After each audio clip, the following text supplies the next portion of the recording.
Okay, hey everyone, this is Wildblade from Creative Media Vault in Tokyo, Japan. And I am back tonight. It's been a pretty a busy day. I've been doing a lot of work on stuff and kind of prepping for the rest of this week. So I'm not going. It's what 1:14 a.m. in the morning here in Tokyo. So I'm not gonna stay up too late because I've kind of been working all day on stuff. But I am going to go ahead and do continue with building this game a little bit. We're more on the interesting side of this game build now, because for the past couple of weeks, I think I've been showing you how I actually built the game kit. So I was going through coding and like how I was setting up enemies and stuff like that. And I think I'm kind of feeling like I'm at a comfortable spot right now to where, people who download the game kit should be able to use it, if they just go through the tutorial that I've got on Twitch, and I'll be making those more condensed later, for my upcoming Udemy online course, about game development. So, for the past couple weeks, we spent most of our time in the sandbox, this sample scene right here. And I still haven't named that sandbox for some reason. I don't know why. I think I keep on forgetting to rename that every time I every time I upload a new version of it. Yeah, so yeah, if you're looking for sandbox, there's no sandboxing. It's just called the sample level.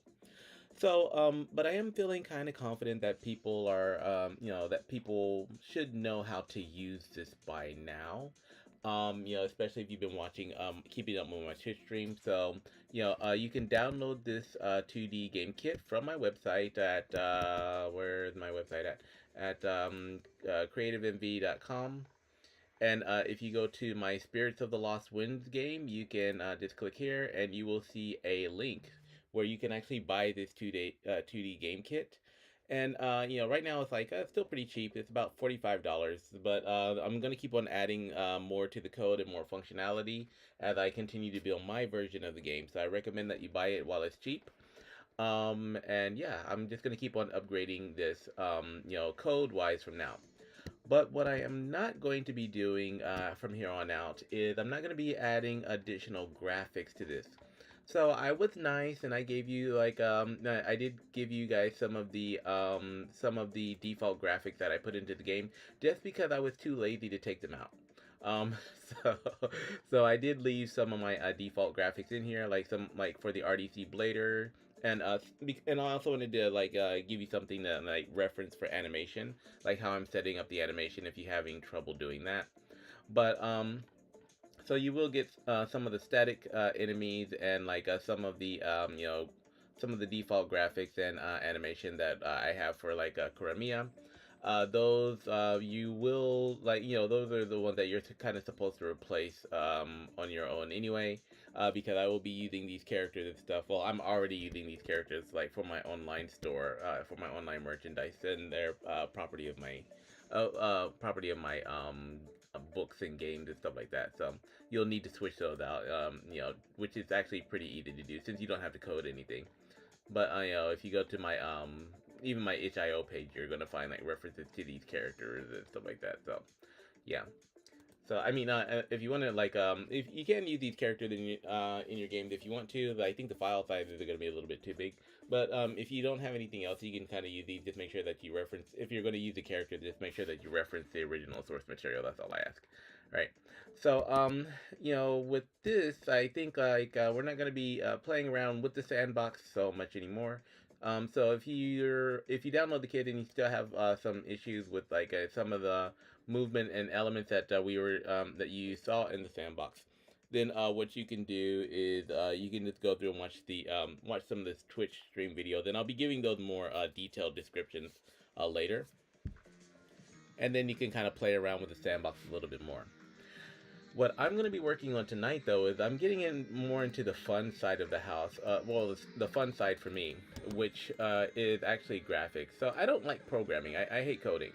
I do it out of necessity because I don't want to pay somebody to do it for me. And during COVID and stuff like that, it's kind of hard to go out and meet people and stuff like that. So So I don't really want to spend too. So I don't really enjoy coding as much as I enjoy like coming up with the story and the characters and the animation and stuff, right? So what I'm gonna do from here, what I'm gonna be focusing on from here on out, since the coding is basically done for this, is I'm gonna be focusing on the story and the graphics. So, one thing that you will notice that wasn't here before is, and this is another reason why I'm not going to be updating the graphics in the kit from now on. You'll notice that there's a light here, and that light wasn't there before. Well, the reason there's a light here is because I have off-site or offline, I have gone ahead and set this project up to use URP, which is Universal Render Pipeline. So be in the 2D, not every game is going to want to use universal render pipeline, so that's why I didn't include it in the kit. And plus, like, it's very easy to install yourself anyway. So if you want to convert the 2D game kit over to using a universal render pipeline so that you can play around more with like 2D lighting and effects, then it's very easy to do. You just go to you just go to your window and you go to your package manager. And when you go to your package manager, you look under the Unity registry, and if you scroll down, you'll find Universal RP. That's your Universal Render Pipeline, and then you can just install it here. So this comes standard with, I think, Unity 19.19 2019 and up. I think has this. And so once you've installed URP, what you're gonna find is if I close all of these down right quick and let you see them, you're going to find, this is the folder I made. You're gonna find your packages, and under your packages you'll find your URP stuff, I believe. Yeah, I think that's where it is. Yeah, so let me open. I've got this down a little bit because I'm working on something else. So when I go to my packages, it should be in here. But it's going to install it into your project, and you don't really have to worry about the package, like looking for it in the packages down here anyway. But once you've installed URP, there are a few things that you're going to need to quickly set up. So what I did is I created a folder of my own called URP stuff. And the first thing I needed to do was I needed to create a pipeline asset.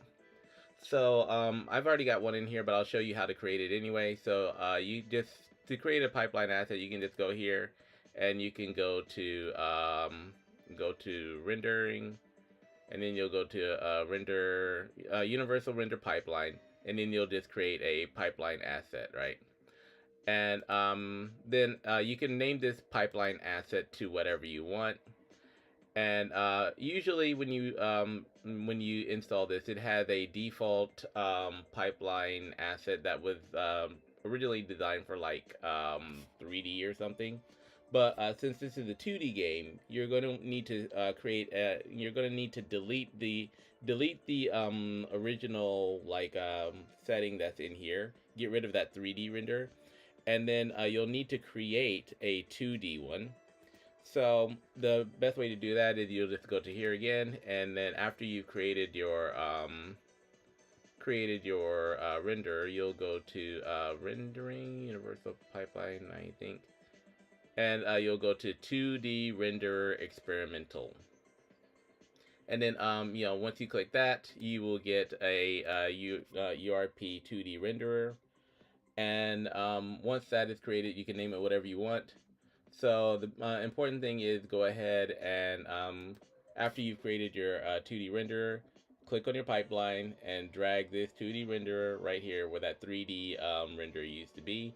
And then the only other thing you'll need to do is you'll need to turn on HDR, and that'll kind of get you set up in your project settings for what you need. After you've set up your project settings, you still need to go to file, or what is it, file, or you'll need to go edit, project settings, and you'll go to your graphics here, and then you'll just drag this URP pipeline asset that you created in here, and that will like tell your project to start going ahead and using this 2D using your URP for your render pipeline instead. All right, and then so that's how you set up your render pipelines. And by setting that up, basically this will give you the ability to start using 2D lights in your scene, which is what you're seeing right here. So let's see. When I go to now, I renamed my player here for Kuramiya something. So, and you'll notice that we have a body light here. So now this kind of gives me the ability to start using using these type of lights. So I'm gonna go ahead and turn this off.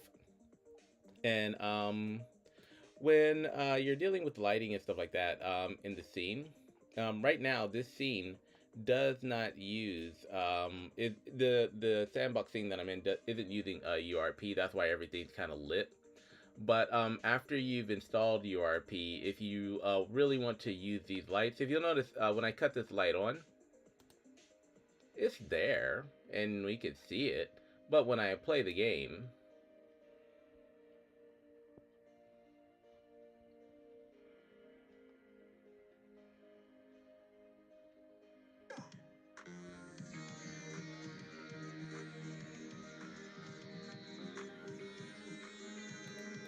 okay, so it's like right now I just have this cut off actually. So let me go to my Kuramiya temp, and then for mine, what I did is I actually put a couple of like true and false statements. So if like because I might have multiple lights assigned to my characters, so I can actually turn this body light on or off, which is kind of what you're seeing right here. So I can turn this body light on, or if I have another one. So you can have up to 3 lights in here, and I just kind of put that in the code. And you can just choose which one you want to cut on and off. But this is for like just general lighting in the scene, right? However, if I want to like do anything like with the effects or whatnot, then it gets a little bit complicated. So let's see what you can do. Actually, I'm not really going to explain too much because there's a very good video from Bracky that actually explains all of this. That's where I learned all of this from. Hello, bad cop. Welcome to my stream. I'm not gonna stay on too long because it's like almost yeah, it's almost like 2 a.m. So I'm just kind of showing people what I'm like working on now. So I am gonna go ahead and link that Bracky's video. So if you want to know more about like setting all of this stuff up, like I think the guy that Bracky's explained a lot better than I do. So just go to Bracky's tutorials on YouTube. Yeah, for like 2D lighting. Yeah. 9 a.m. here, getting late. So 9 a.m. where you're at, and almost 2 a.m. where I'm at. So, and my kids got to start school again tomorrow, so I got to make sure I can wake up to to get them ready. Well, I don't really get them ready; they're old enough. I just wake them up because they don't wake up on themselves by themselves. But anyway, so today we're just gonna be playing around more with lighting and playing on the graphics side. So we're not going to be working in the sandbox too much anymore.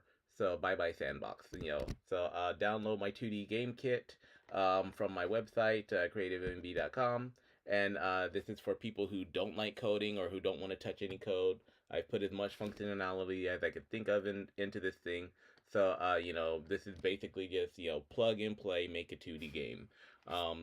So what I'm going to be doing now, since I'm not going to be updating the sandbox so much anymore because I'm actually starting to make my version of this game, is I'm going to go ahead and jump into my level 1 scene.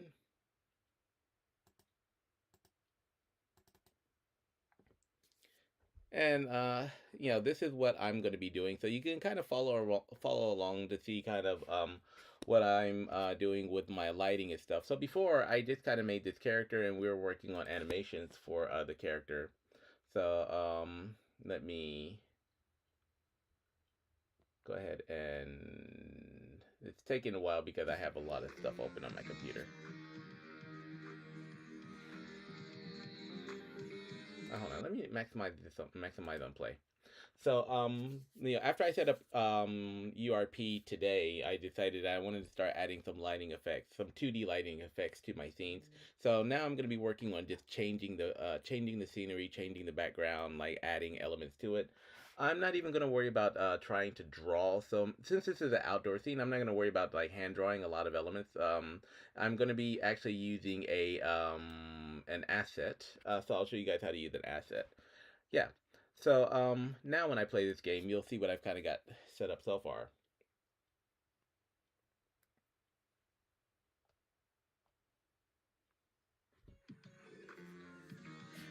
Maybe make sure the volume's not too high here. Right. So this is what we've got so far. So this is Kuramiya, the new version of Kuramiya. You guys will get the static version of her and a few animations in the toolkit. Right, so this is what I was setting up. So she got her like tail, her procedural line rendered tail, and if you'll notice, she's kind of glowing right now. So because she's a spirit fox from a different realm, I want her to have that kind of mysterious kind of glow. But I couldn't do that without setting up URP in the scene. So with the type of effect that I actually wanted. So this is good. And this is what I'm going to be working on doing like some of the enemies tonight. And you'll also notice like when she picks up her weapon, she will have and she activates it. Well, now we also have our projectiles are kind of glowing too. Oh, that's not an enemy. I can't shoot this guy. I'm just wasting bullets. Damn it. Alright, so anyway, so now our projectiles are glowing. So this is what we're going to be working on is lighting and glow effects tonight for the next hour or so before I get too sleepy. Right.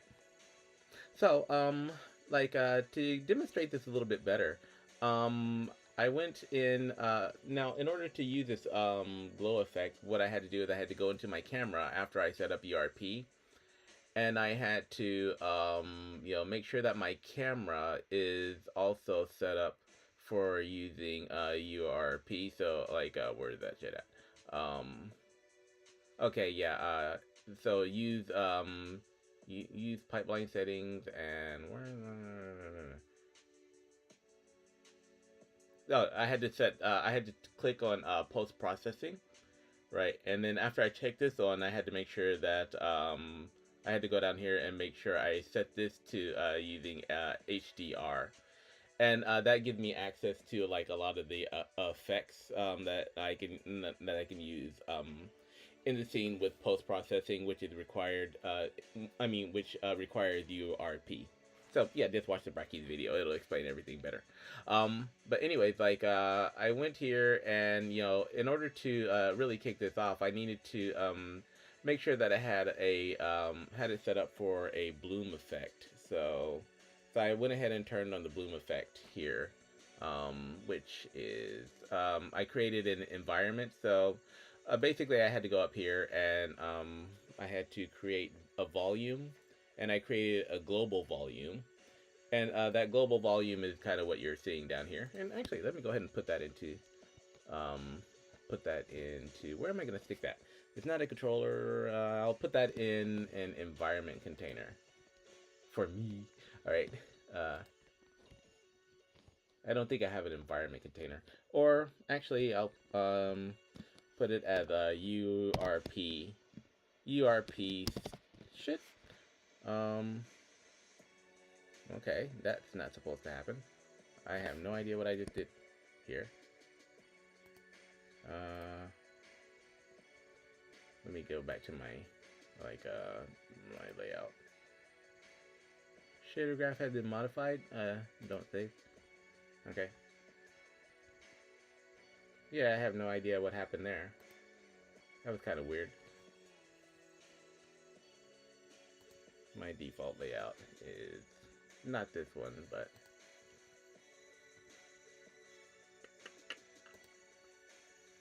okay.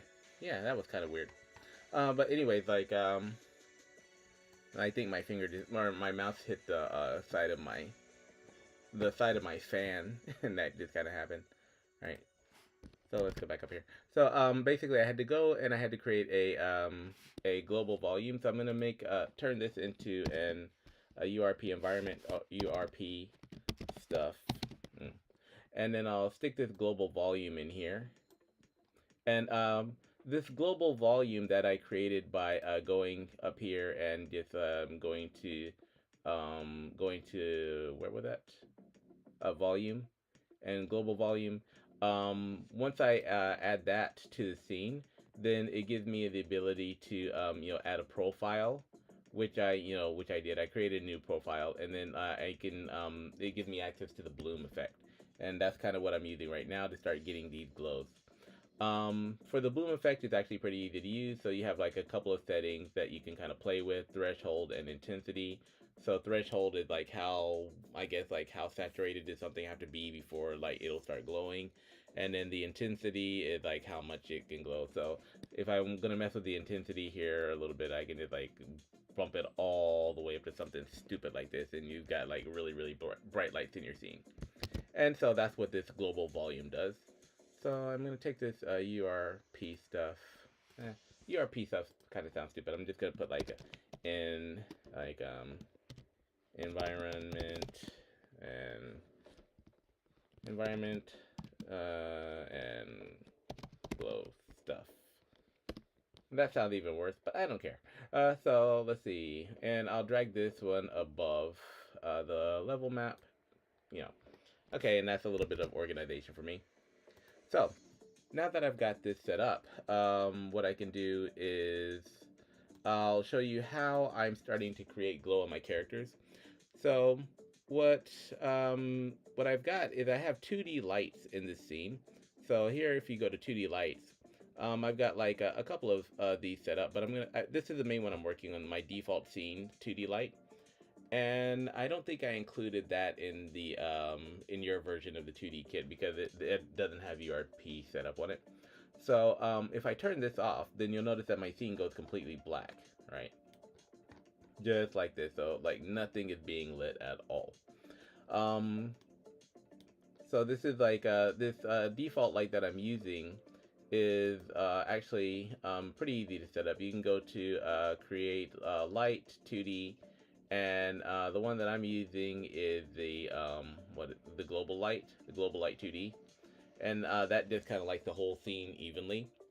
So, but for now, I'm going to show you what it kind of looks like without this light on. So if you'll notice, my character here is glowing. And I'll show you how I set that up in a little bit. If I if I activate one of my enemies in here, so right now I've got like my default enemies. I'm gonna go ahead and activate maybe this blader. Right, so I activated this blader guy over here. You can't see him though because the default enemy is turned off. Yeah. So I'm gonna activate this blader. But if you'll notice, you can't really see the blader anywhere. And that's because this blader is not really set up for URP. It doesn't have any like like kind of sprite map, or I mean any like sprites assigned that can really pick up these textures that will allow it to be seen in this without without. So if I were going to see the blader here right now, what I would need to do is I would either need to add a point light to him, which I could actually do like by going here and then like creating a light 2D light and going down to like a point light, and then I can just like really go over here and kind of play with these point light settings. So maybe I'll give this one an outer radius of like this big.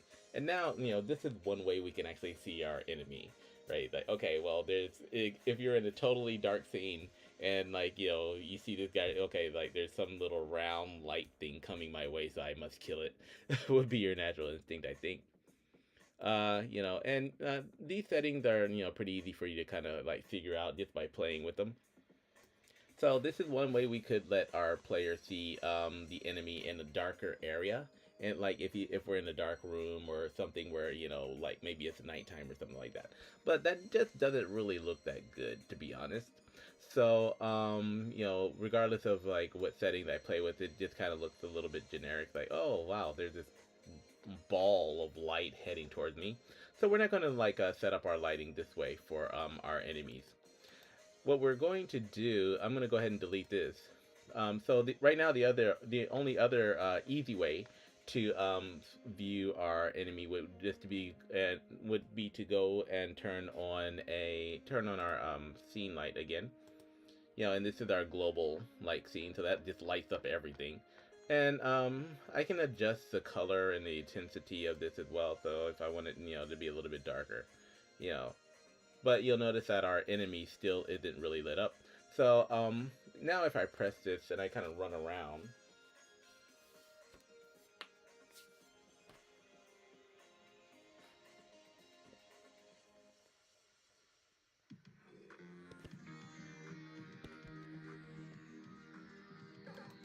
yeah, so I can kind of run around here and do like all of this good stuff.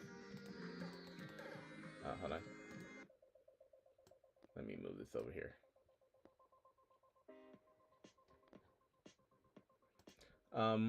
I noticed that my camera isn't following me because I'm actually working on a different version of this character. So when I have my default version right here. Uh, Hello. What is this video that someone is sending me? Yeah, so like I have two versions of this of this main character in the scene right now. So one character has the lighting set up on it, and but this is the default one. Actually, I have three versions. So this is the default version of the character that does not have any lighting on it, because it uses the completely different the default sprite set that you guys will get in the 2D kit. But when I started playing around with the lighting, I didn't want to mess up my mess up my original character. So I went ahead and turned this one on and created a duplicate and then like swapped the graphics on that. So if I go here and I turn on the original character, well, she's got a point light on her, but this scene looks kind of boring.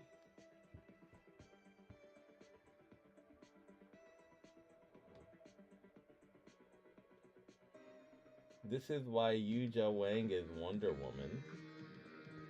Okay, thanks for the link. Yeah, I'll check that out a little bit later once I'm like done with the stream.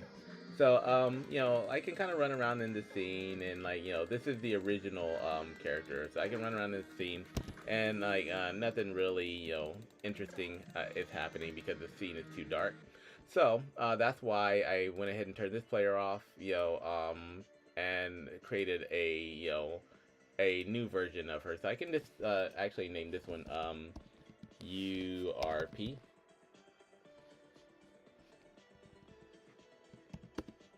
Right, now, so this time when I start kind of running around on the scene, you'll notice that my player is much easier to see, and she's got this cool little glow effect.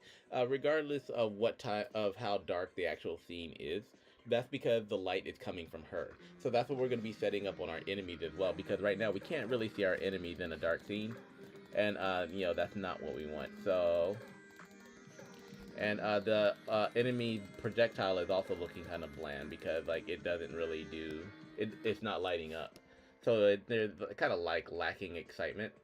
So whereas the player's projectile has the glow and the bloom effect assigned to it already. So these projectiles will be easier to see on a different screen. So let me go ahead and, yeah. So that's what we're going to do for our enemies now. All right, and in order to do that, what I did on the first thing I needed to do is I needed to switch some of the graphics up. So I'm going to go ahead and turn this light all the way, well, maybe not all the way back up. This default light, I'm going to go ahead and bump up the intensity a little bit to where it's a little bit dark where we can actually see the glow, but it's not like all the way like up here. So I'm gonna leave this maybe around 70 something or 7. That way we can actually see if our glow is working while we're building. Okay, so let me go ahead and get rid of all of these errors because I think that's like with the file system stuff. Because this game does have a DAT file that it saves. Okay, so the first thing that we're going to need to do is we're going to be working on our RDC Blader here. Yes, I'm going to use him as my first victim. So we're going to go to RDC Blader main, and you know, he's looking a little bit pixelated there, so let me slide back out here to where he looks kind of good.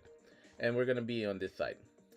So what we're going to do is we're going to make this blader have like lighting that actually emanates from him. And to do that, what I did, I use Adobe Animate for a lot of my artwork. And so in the previous live stream, we actually built these characters, and we built the character, we built a couple of enemies. Well, we're still going to use these enemies, but what I did is I put them into a sprite sheet for my game. So when I click on this now, you'll notice all of these guys are kind of combined together. This is a sprite sheet that I imported into Unity, and I just did that by just putting a box around them and saving them out, and then dragging them into Unity. But if I'm going to be like using URP for lighting, well, the lighting isn't really going to apply to any of these characters at the moment, because what I also needed to do is I also needed to create a emission map, right? And I guess I can kind of demonstrate that very quickly, just so I don't really skip over so much. So let's see, what is something that I want to. Okay, yeah, we'll use this is a good one. We'll use Nikki here. So I'm gonna take Nikki and I'm gonna drag her into the scene. So I'm gonna create an enemy, create a graphic of Nikki, and I'm just gonna drag her into the scene. So I'm gonna click this. This is already a movie clip. Good. I'm gonna export. Oh no, it's not a movie clip. Hold on. We're gonna make this into a movie clip. So I'm going to export this and drop it in here. So export PNG sequence. Um, Nikki Glow. Alright. So I'm going to put this as Nikki Glow. And then I'm going to jump over into Unity and just drag a Nikki Glow in there. Alright, I know I got a lot of windows open, leave me alone. I do a lot of stuff. Alright, so here's my Nikki Glow. And I'm going to drag this over here into Unity. And I'm going to drag that under my... because I'm going to wind up getting rid of this later anyway. So I'm going to drag this into my sprites, and then I'm going to type in Nikki.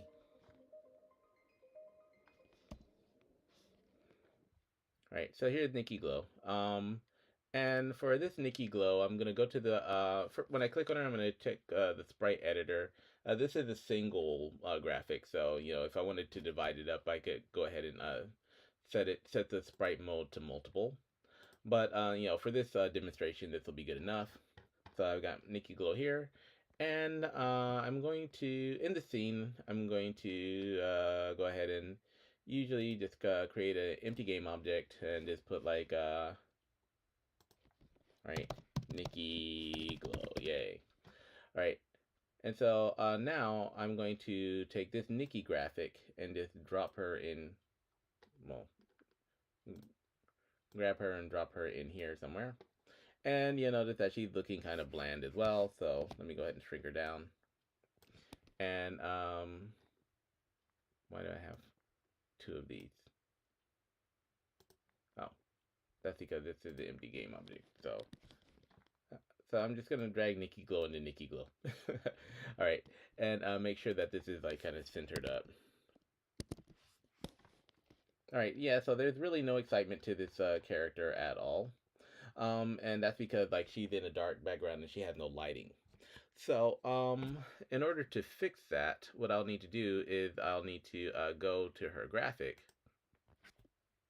and I'll click on this, click on the sprite render. So, when I look at this graphic, there are a couple of areas I might want to, really kind of stick out. Some areas that I might want to glow. So, what I can do is I can jump back into Animate. I use Animate, but you can also use like Photoshop or whatnot, whatever graphics application you're comfortable with using. And what I need to do is I need to create an emission map. So I can, like in Animate, I'm just going to copy and paste this in place. And then I'm going to drag this down here. So what this emission map is, you, get out of my way. Yeah, let me move this down here. All right, so what I'm going to do is I'm going to create an emission map out of this. And the way this is going to work is I'm going to go in here and kind of break this apart and break it apart again. And for this, maybe first I have to decide what I want to glow. So what areas of her do I want to glow? So I'm going to grab my eraser tool. Now this is a bitmap. Usually it's much easier if I actually draw the graphic in Adobe Animate because this is vector. So I can actually like draw the whole thing and then click on the bits and pieces that I want to remove. But since this is a bitmap and I don't feel like drawing all of this stuff out, I'm just gonna like zoom in here and I'm just going to erase everything that I don't want. So this who cares is actually kind of cool. So I'll leave that there. And I think I'll leave her rings there. Holy shit, that's big. Let me, yeah, shrink my brush down. So, maybe her rings, the who cares. Is there any part of her hair? I might put some highlights around her hair. And I don't think there's anything else that's going to be glowing on her. And this isn't going to be like a full-fledged like tutorial anyway. That's what Bracky is for. So I'm just going to erase the parts that I don't want very quickly. So, like I said, all of my games are connected to the same universe. So, the Spirits of the Lost Wind game actually has to do with this Nikki character from my Wildfire Legend of the Ryukage novel series. So that's kind of why I'm using her. All right, yeah. So I'm just kind of getting rid of this and like and then I don't necessarily need her face either. So I'm gonna go ahead and get rid of her face. Bye, Nikki. You're cute, but I don't need your face. And this.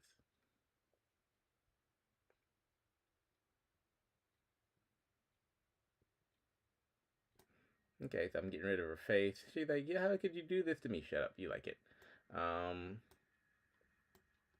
Right, and I'm just gonna kind of go around here. Okay, so something like that.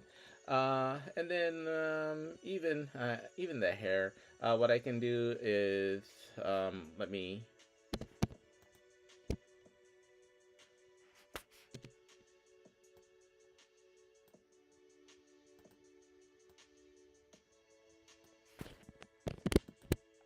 Okay, and I'll turn that back into a movie clip very quickly. So and then like dive back into it and continue working. Right, and the reason I created a movie clip out of this is because now I have the ability to do layers. So I'm gonna grab this and I'm gonna use a white brush on this top layer, and I'm going to like drop the side down. Right, and I'm just gonna like give her some random like hairlines or whatnot, stuff to let people know that she did have hair here and a face at some point in time before I deleted it. Right, so I can do this, and I'm not really gonna do like go crazy with it because she's not the main focus of this.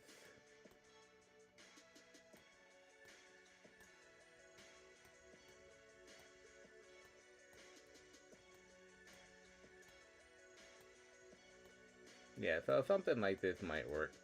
And then her eyebrow here. All right. And then the rest of this, I'll go back down to this layer. And then the rest of this, I can kind of just like go ahead and continue to erase. And let me turn my eraser back up here.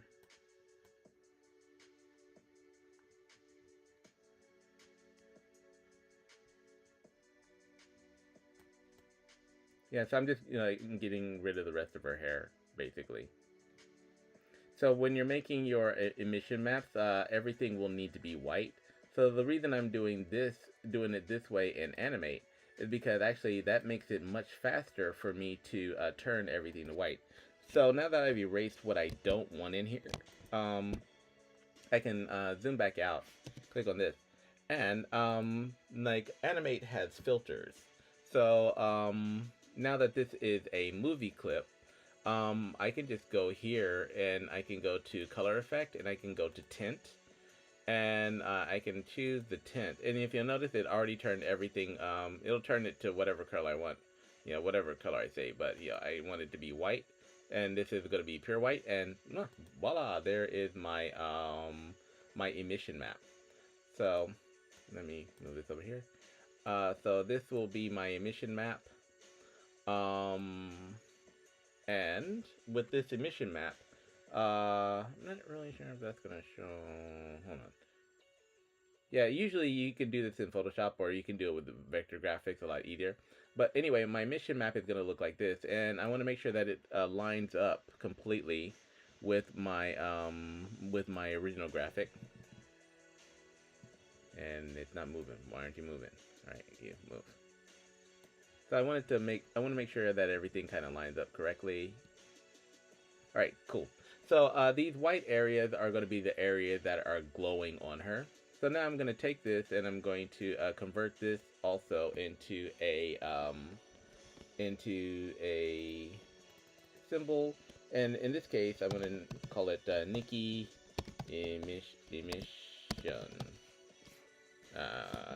So like Nikki emission map.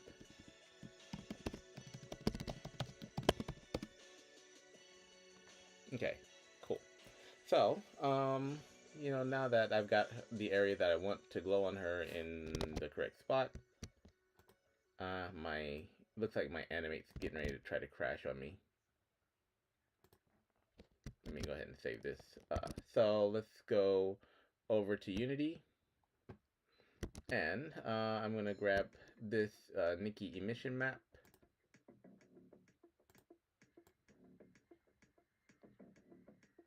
And I'm going to drag that into my sprites folder as well. Alright, so now I have this single graphic. I've got Nikki here, and she's not looking so good. She looks like, because she doesn't have anything on her. So I need to go to her default graphic, which is this one right here. And then I'll go to Sprite Editor and make sure that her sprite mode and everything is correct. So if it's a single sprite, just use single sprite. But if you have a sprite sheet like I have, like I just imported, make sure there's multiple. Go to Sprite Editor, and don't really have to do too much with this. However, what you are going to do is you're going to go to Sprite Editor, click up here, and go to Secondary Textures. Right, and this is where the magic happens. So I need to click this, and I need to enter in a name with underbar emission, and I think the spelling has to be exact for this if I'm correct, right? So underbar emission, and now I can choose my texture. So I'm gonna choose that Nikki emissions. Now to see if this is working, I can just click here and it'll show the emission map. Right, and that looks good. Alright, and now I can go ahead and apply this. So now this Nikki sprite has an emission map assigned to her, and that will allow us to add a glow effect.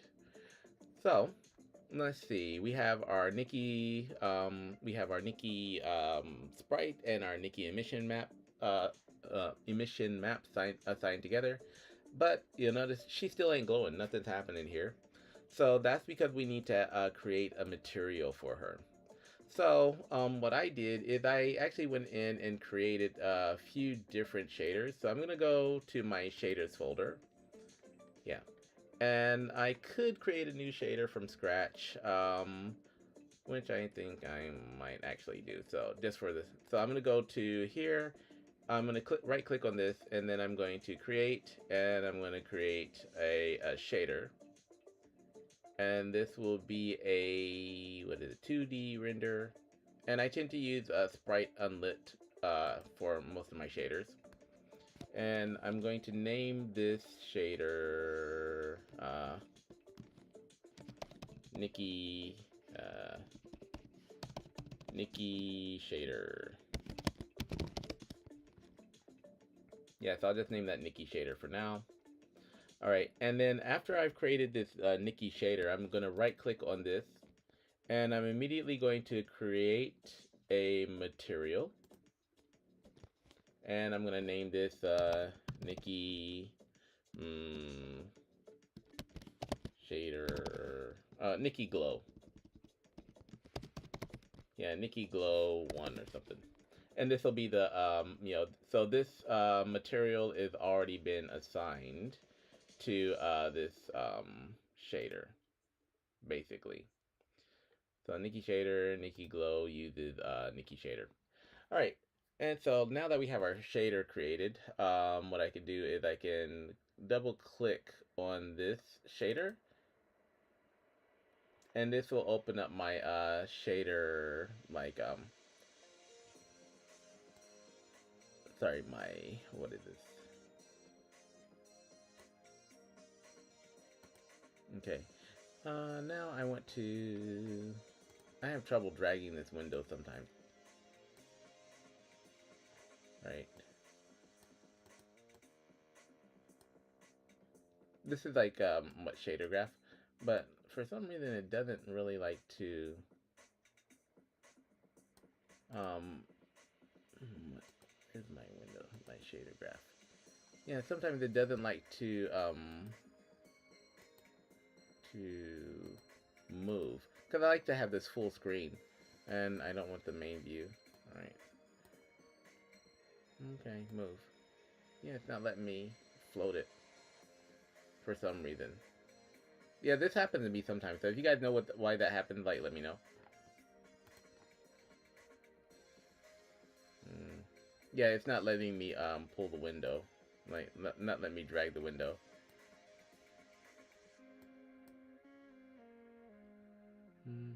Okay, let me move you over here.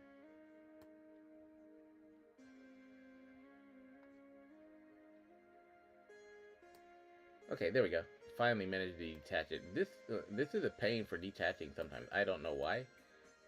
Alright, there we go. Now I need to drag my game thing back over here where I like it. Yeah, this only happens with the shader graph. Yeah, when I'm trying to... Okay, I'll leave this game thing here for right now, just so that we can get get our shader graph set up. So I already have a few of these, or I had a few of these open. Right, and where'd my shader graph go?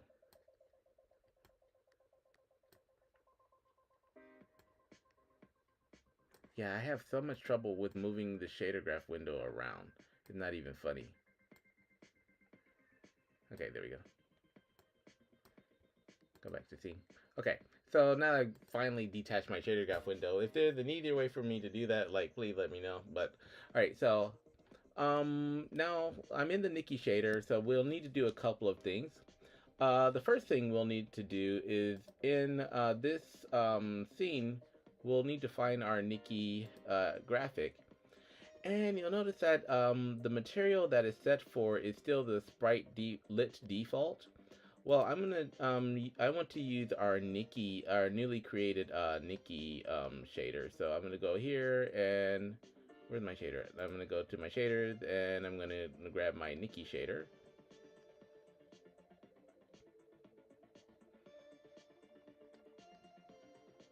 I can actually find it down here as well.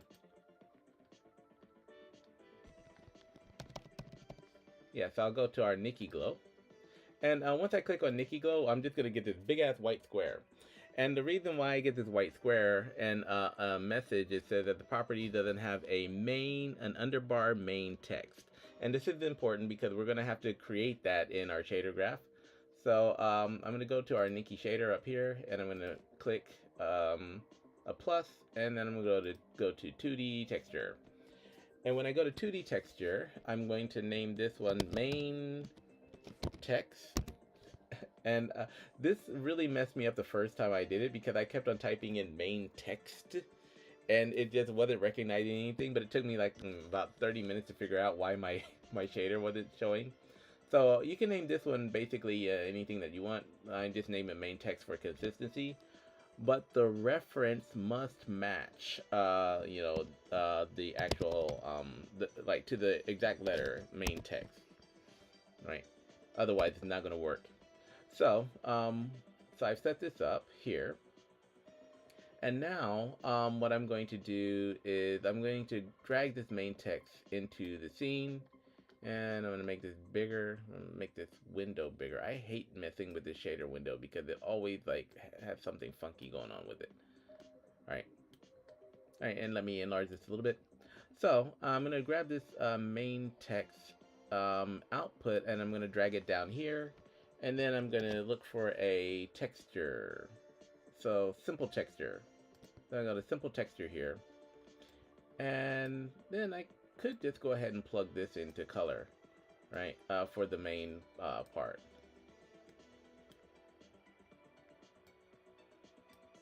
Alright, so right now, like, I'm just kind of grabbing the main texture and, like, just kind of hooking it directly into this master. But you don't see anything because it doesn't know which texture I'm looking for. So what I will do is I'll go here and I'll find my Nikki Glow. Alright, and voila! Here's our texture for Nikki Glow right now, but right now she's kind of floating around in circles, which kind of looks cool, by the way.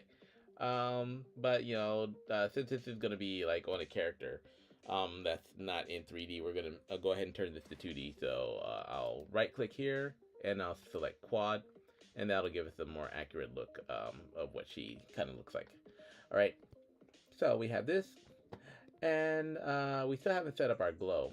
So for our glow, what we'll need to do is we will need to connect the emission map to this as well. So I'll go up here and I'll create another texture D, and I will name this one emission. And for the reference, I'm also going to name this underbar emission with the spelling exactly like the spelling must be exact. All right, and then I'm going to drag this down here, and I'm going to create another texture, so another sample texture. All right, so this is kind of what our shader graph looks like right now. And then for this one, before we add it to the master, there's a couple things that we might want to do. So I think I'm going to take this and drag it to add. So I'll drag this to add, and and maybe drag this one to add as well. All right, and then drag this one to here. Okay. All right, so yeah, let's see what this looks like. So the reason why we're just getting this white square is because we haven't defined the texture. So we'll go and we'll look for Nikki again, and we'll go for this who cares. All right, now this is the problem when it comes to using Adobe or when it comes to using Adobe Animate, because it doesn't necessarily, even though it makes it very easy for me to like just turn a movie clip into an emissions map, it might not necessarily line everything up correctly, which is why we're seeing like a double. So if that happens to you from your graphics application, the best thing to do is just go to your go to your scene, go find your graphics. So like go ahead and type in Nikki. So I've got my Nikki emission, I got my Nikki graphic. So I'm gonna go ahead and reveal in Finder, and I will open this up with Photoshop. Okay, so I'm going to open this up in Photoshop. And then also I'm going to go to the same thing, and I need to, wait a minute, go to the same, because I have so many windows open, it's better for me to just go through this way. Okay, also reveal in Finder. All right, and open this one up in Photoshop as well. All right, and now what I'm going to do is I'm going to hit V, go and copy this one, go to Nikki Glow, and drop this here. And this is where you can see like where the graphics are kind of zitty, right? So to fix this, I'm going to create a new layer very quickly and drag it to the bottom. I'll go to edit and I will use fill, and I will use like the background color, which is usually black. So I'm just gonna black or blue or something like that. Okay, so I'm gonna go, yeah, this will be good enough. And now I'm going to grab this top layer, and this is where I'm just gonna like, sorry, not that one. I'm gonna grab this layer right here and, you know, just kind of align it so I can use like my nudge keys or whatnot. And go here and align it to wherever I need it to be.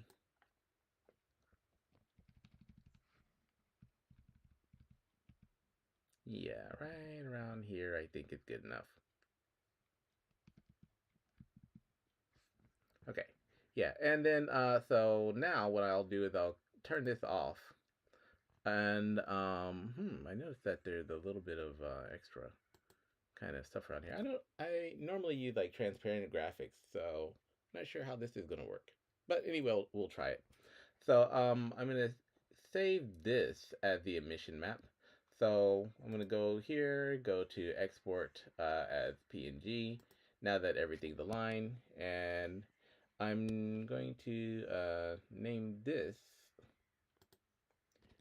emission map in my Unity folder, and it's gonna ask me if I want to replace it, and yes, I do. All right, I'm kind of interested to see how this is gonna look, because now I notice that there's a little bit of a light shadow around it. All right, so back in Unity, when I go back to my Nikki shader, let's see, that should align everything up, maybe.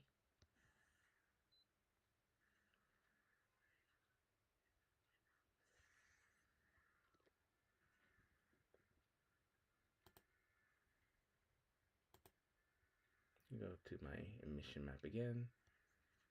Um,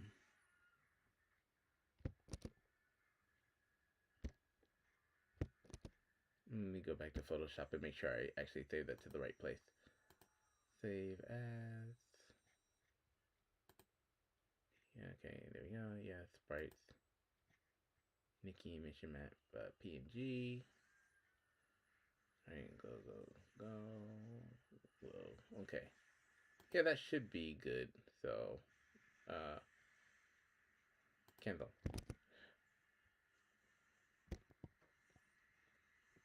Alright, just for the sake of argument, let me jump in here again and go to my sprite editor.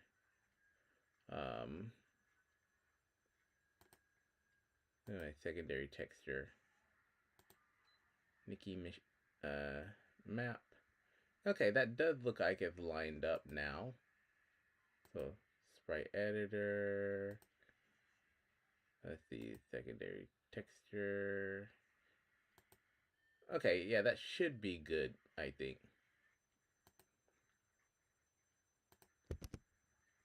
Alright, let me jump back over here, get rid of my sprite render right quick. Alright, so let's go back to Nikki shader. Huh, still looking a little off.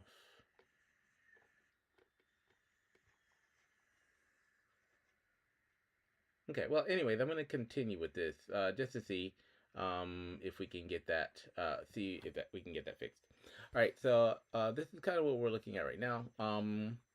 And then right now though, you notice that she's still like kind of not glowing so much. And also, you'll notice that we have like two white squares here.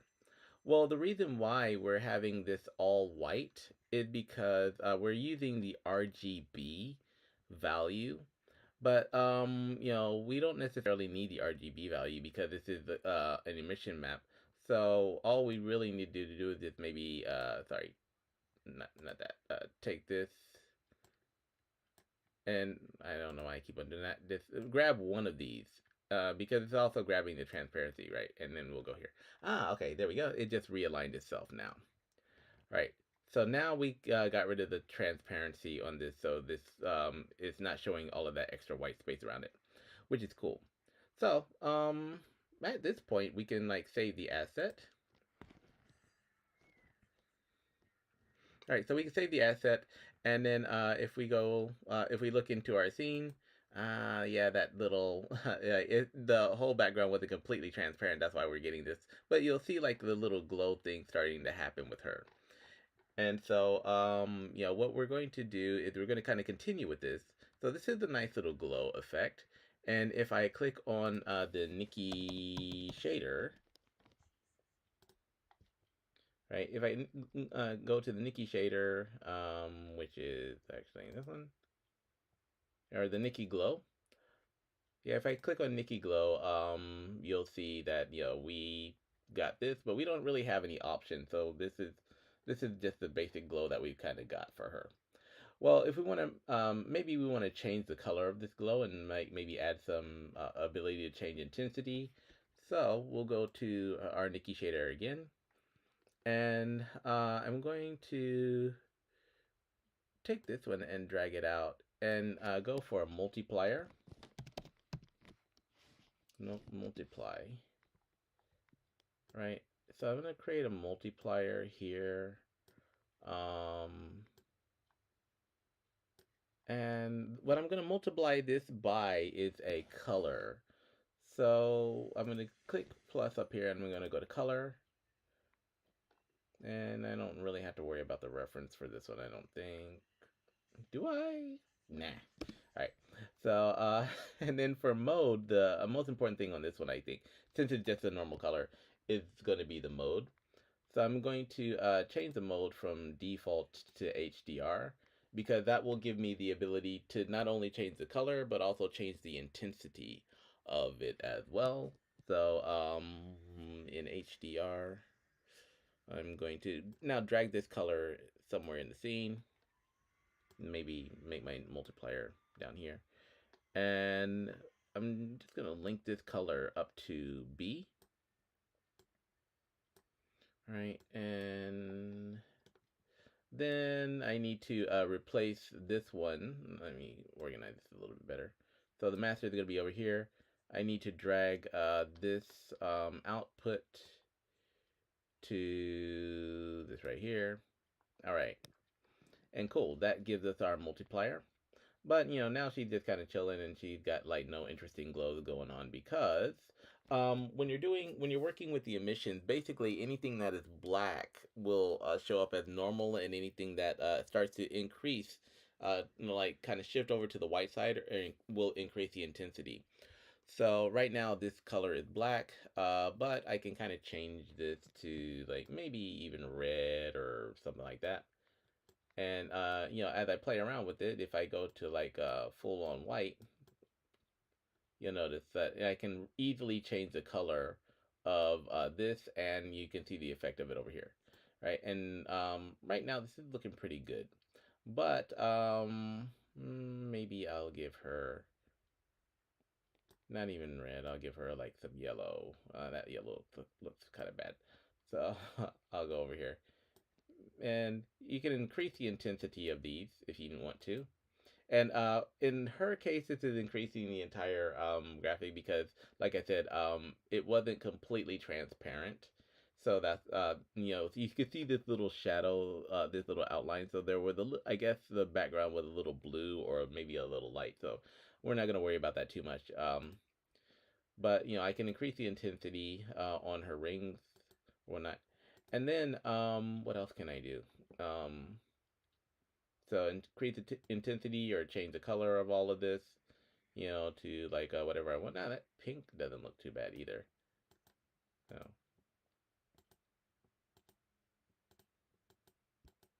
yeah, something like this will work. Um, so next time I'll make sure that you pick a completely transparent background. Um, so I can do something like this or whatnot. And you know, that's kind of how she'll look. All right, and now if I save this asset, she'll turn to this color, right? So this is good for like making ghost or like making anything. And this works with animation as well. So back in Unity, now that I've got my Nikki kind of glowing, and you know, I can make sure that she's glowing by, let me go ahead and drag her over here close to Chromia so that you can kind of see where she's at. Oh, and she's not on the right layer. So I'll give her a layer of like 10 or something.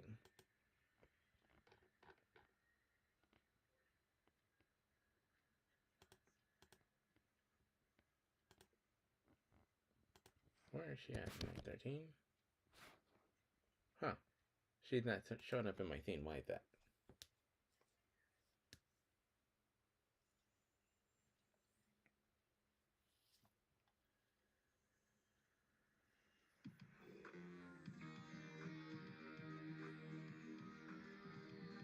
Oh, okay. So, yeah, that we're not actually able to see her at the moment, and I don't know why. Give me a sec.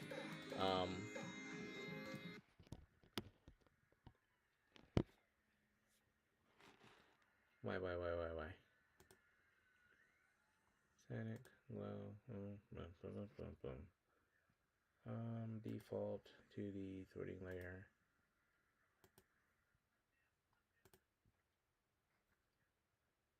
Huh. Oh, okay. Never mind.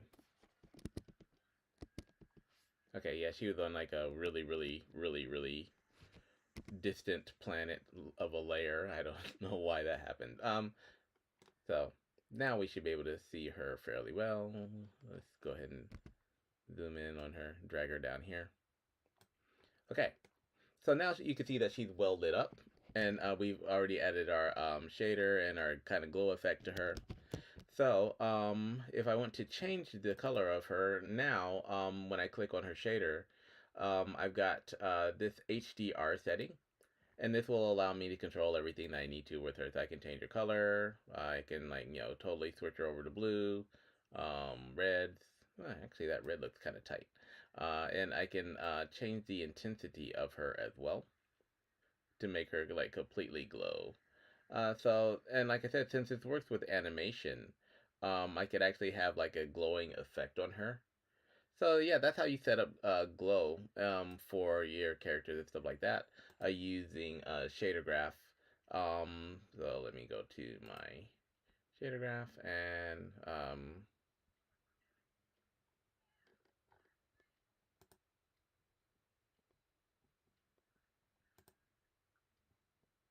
yeah, I'm gonna actually take a screenshot of this.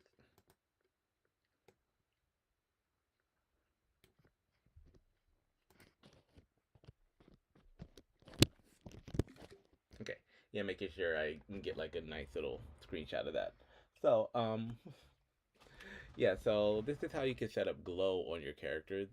Just make sure that you have a completely transparent background, and then once you have this set up and you have the asset saved, when you can easily manipulate this using your shader in this, and so you can control the glow or the intensity or whatnot. And then back in my scene, yeah, I have like a lot of like prefabs in here. So in my scene now, if I go and I turn this default scene light off again, well, you'll notice it doesn't really you know, affect her at all. So she's all good. She's good for the summer. Um, and so this is what we're going to need to do for our enemy characters here as well, for our RDC Blader and our yeah, for our RDC Blader and the weapons and the projectiles. So All right, so now that I've got this set up, I guess I could take Nikki and hide her. I don't want to delete this because I went through the trouble of making it. Right, but that's how you set up your shaders and stuff like that. Now, what I've done already is I have in Adobe Animate, I've already created a few of these, so because I already have my sprite sheets. So let me go ahead and zoom out of here. So the enemies that we're going to be working on, let me drag this over here so you can see. So I have my sprite sheet and I have my emission sheet already. And I already have one shader set up. And we're going to be working on these RDC characters and getting them to show up and getting them a little bit of glow to them as well. So I'm going to jump back over into Unity and I'm going to turn my default scene light back on. And we're going to start working with this guy. Now, what we did with Nikki, Nikki was a single sprite with no animations. So that's one reason why it was very easy to set her up. These guys have multiple moving parts. So that's why I needed to, I could have gone through and went through each of their moving parts and added like an emission to that. Which wouldn't have been difficult, but it just wouldn't have made any sense. So that's why instead I opted for turning them into a sprite sheet, which is what you're looking at right here. So I've got two sprite sheets, one for the characters, one for the emission. And then if I wanted to do like some normals to give them some like 3D, dimensions or whatever, I could also do that as well. But I'm not going to tonight. I might do that tomorrow. So this RDC Blader will be our main focus right now. So the first thing I'm going to need to do is I am going to need to switch out his graphics. So for this Blader,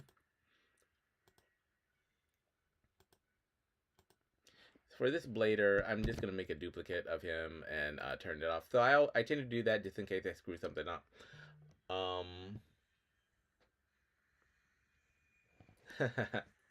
Oh really? Yeah. Yeah, one of the guys on my Discord, just got a negative comment.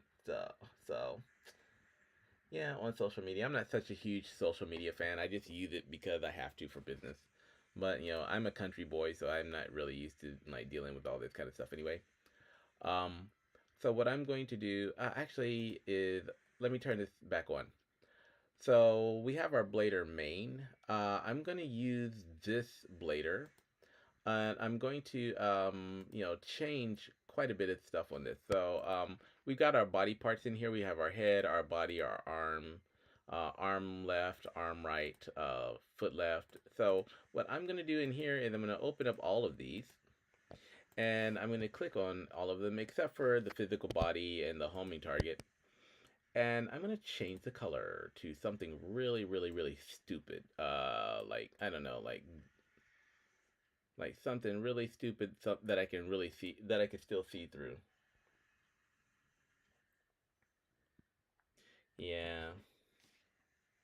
Hold on, like, yeah, I'm on Discord right now. Yeah. Negative people and comments. Uh, build character, but still suck. Yeah, so no matter what you do, like, even if you're like, you're always gonna have like haters, like, they're just gonna like make fun of you or say that you can't do something. Normally, these are people who have no talent or like, maybe too much talent or are too full of themselves or have never even tried what you're talking about. So it's good, it's best to just ignore them. So, and because as long as you know what you're doing, it doesn't really matter if anybody else knows. So, and that's something I have to keep on telling myself all the time. All right, so what we're doing is we're going to use this blader to build this blader, the light emissions blader, and we're going to do this to make sure that all of the parts are lined up correctly. So because now we're using a sprite sheet, whereas in this one we were using single graphics. So for the head, I'm going to go to my sprite sheet and I'm going to use, right now it's on blader head, but when I go to my sprite sheet, so when I created the sprite sheet, I made sure that everything was the correct size. So um, the correct size as the previous graphics that I used. So the RDC Blader head will be this one. Hey, that actually worked. All right, and it doesn't look like I need to align anything. This is important because, like I said, these bladers already have animations on them. So if the graphics in the sprite sheet are not aligned to the same place as the ones in here, that's going to totally mess up my animation, and I don't want to have to redo that. So it looks like these are lined up pretty well, though. Now let's go for the body. So this one doesn't have nearly as many parts as Kodamiya did. So,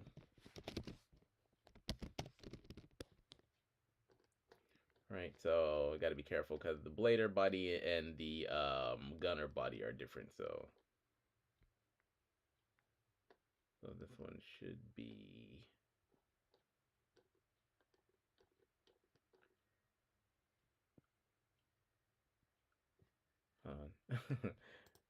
I'm getting lost in the color.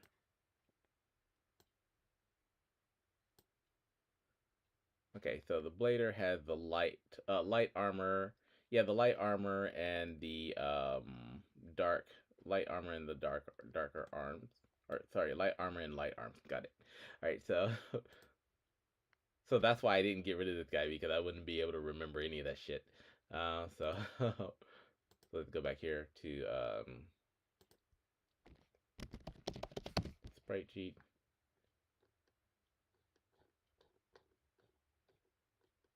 Okay, so this is dark armor, light arms.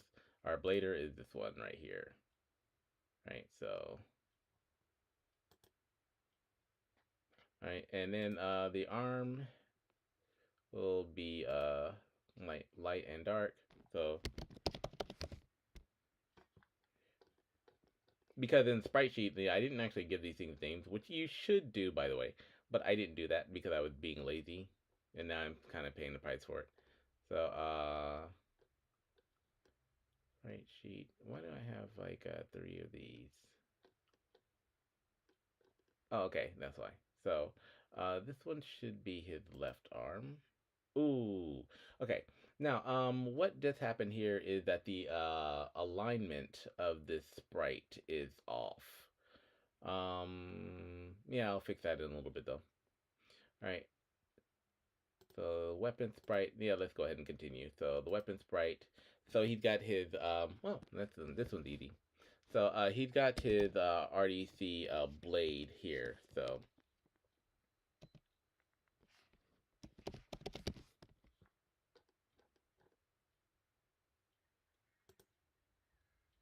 okay, and the alignment of that one's off as well because it just kind of shifted. Okay.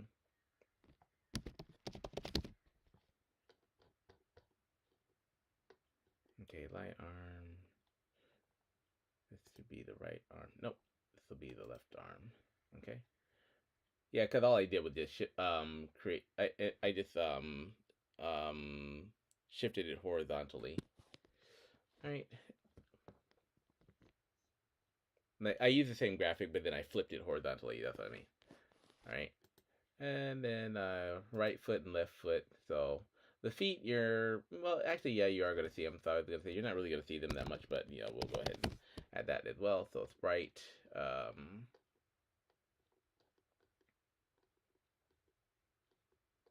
And this one, he has the dark boots. All right, so yeah. And then right foot will be the same.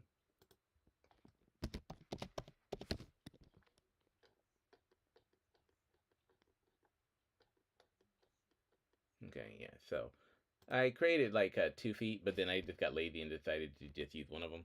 All right, and I think that's all of the parts that we have for this guy. Now, we have a problem with the arms over here, and let me go ahead and hide our good blader. And so if I play,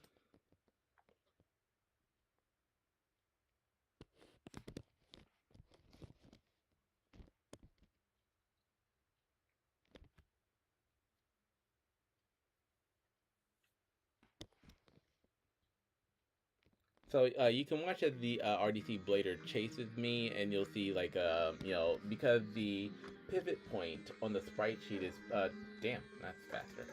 Is a lot is different than the single sprite. That's why we're kind of his arms are kind of disconnected from his body, and that's what we don't want. So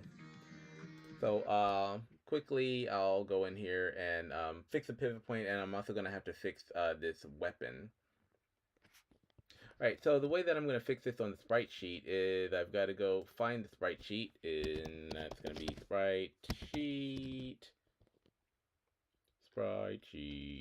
Alright, so I'll go to sprite sheet, and then I'll go to my sprite editor, and I'll be on the blader here. So I think, yeah, the pivot points.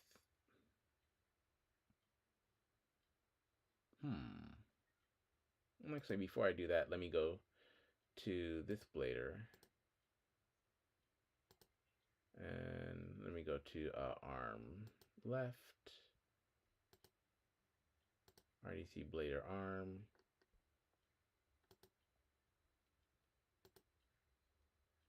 Yeah, let me see where the pivot point is on this. Oh, the pivot point's all the way down here for some reason.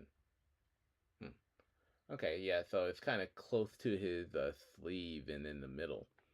I don't know why I did that, but no, well, that's where it is, so that's where we're going to put it for these arms as well. Right, so let's go back to our sprite sheet 14.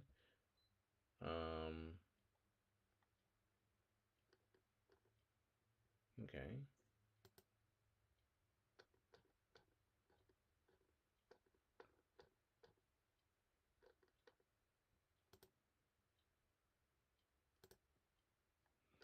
Alright, so let's go back to this. I think the pivot point is somewhere around here. Alright, and the same probably for here. And let's apply that.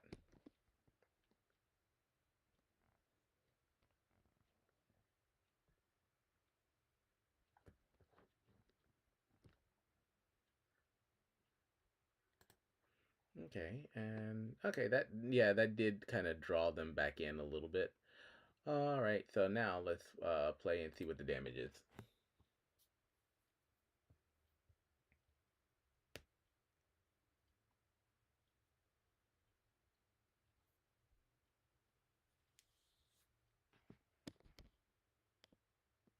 So, realistically, I think it's probably better for you to go ahead and create sprite sheets for most of your characters if you can, for most of your game. So, okay, that doesn't look too bad. His blade keeps on disappearing under this level because, under this. Okay, yeah, this looks good for his animation. So yeah, we'll leave him like that. I'm gonna raise his raise his stats a little bit. I need to find out where this platform is sitting. So what layer this platform is kind of sitting on. That's soft lighting.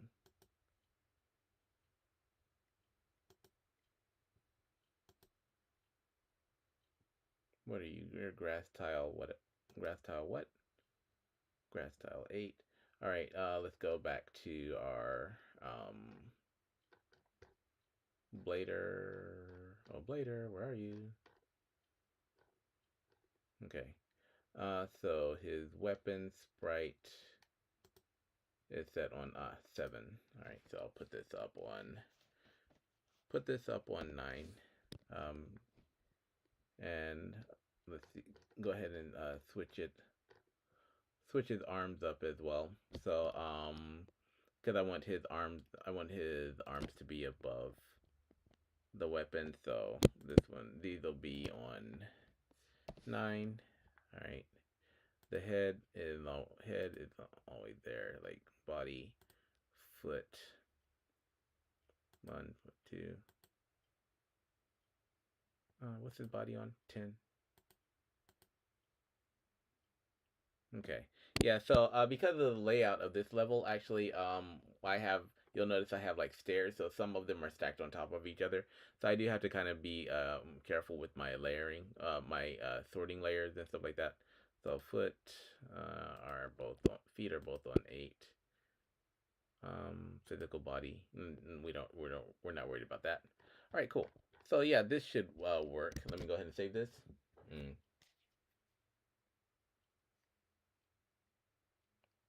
Yeah. Mm. Mm. Off, but I use that as fuel to make money. Money,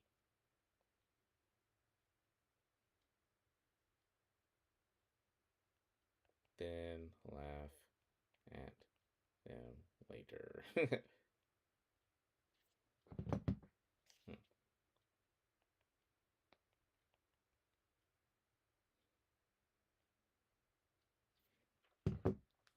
Hmm.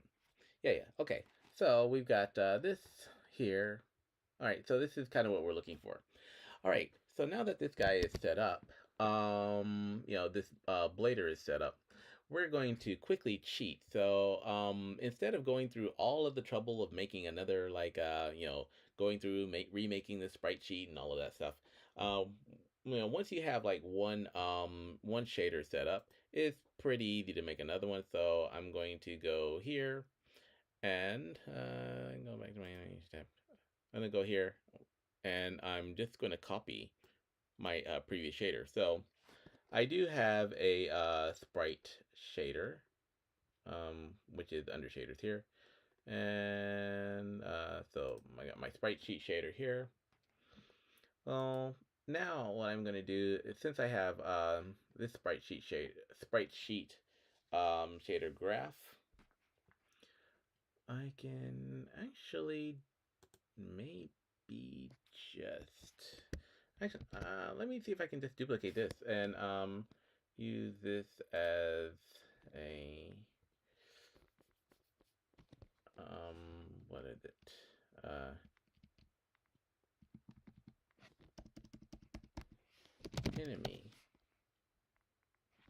Enemy sheet glow. I think I'm gonna name that one enemy sheet glow, and then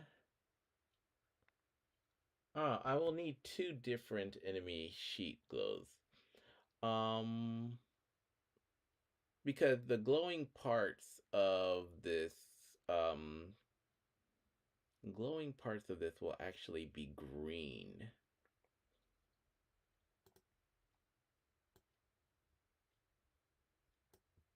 Okay, I'm gonna try this first. So name this enemy sheet glow. And I've got to go in here because it's still using the same sprite sheet as my character. So I don't want to, I think I might be able to get away with this. So let me go here and these.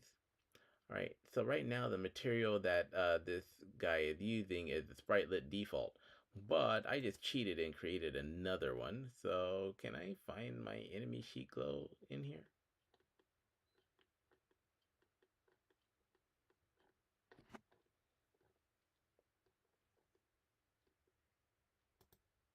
Oh snap! All right, so all right, so we got our enemy sheet glow here. Okay. Now I need to see if this actually works though. So all right. So let me get rid of this funky. Oh, I think that actually worked. Yeah. Hold on, hold on. Let's see. Yeah, actually I didn't think that was gonna work, but and I'm not sure if it had yet. But let me click on HDR and let me bump up the intensity. And if his blades start glowing, oh, okay.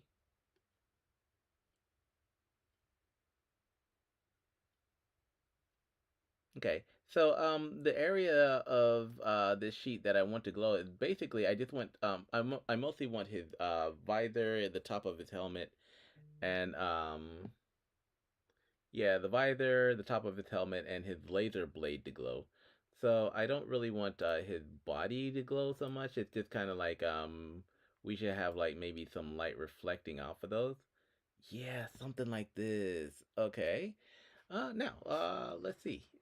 Let me go ahead and turn the scene off and see exactly what's going on him. Okay, well everything is kind of going, but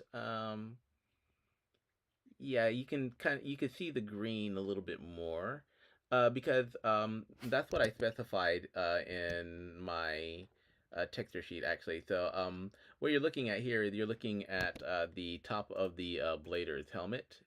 You know, so this is what I wanted to glow here. Um, and this blade right here is mm, is okay. I should turn this all white, but I wanted it to have a little bit of an edge. Oh, hold on. Not too much longer. Getting maybe.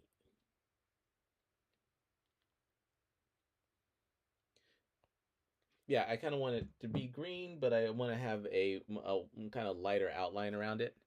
And then this, okay, this works. Um, okay, that's not too bad.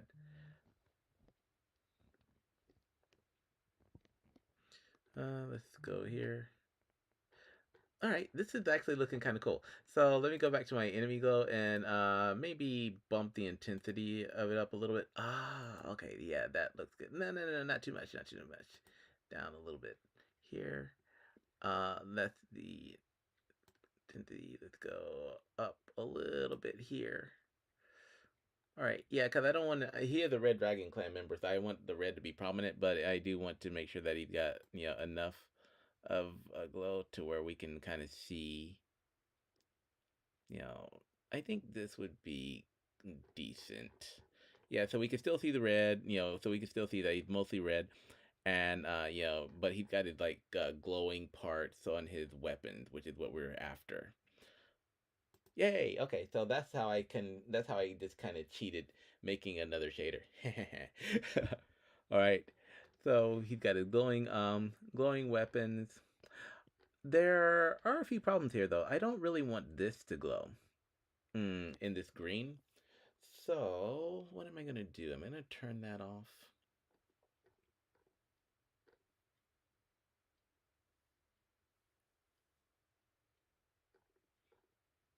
So yeah, he's kind of shrouded in green, um, but maybe his feet and stuff like that I could do something with as well.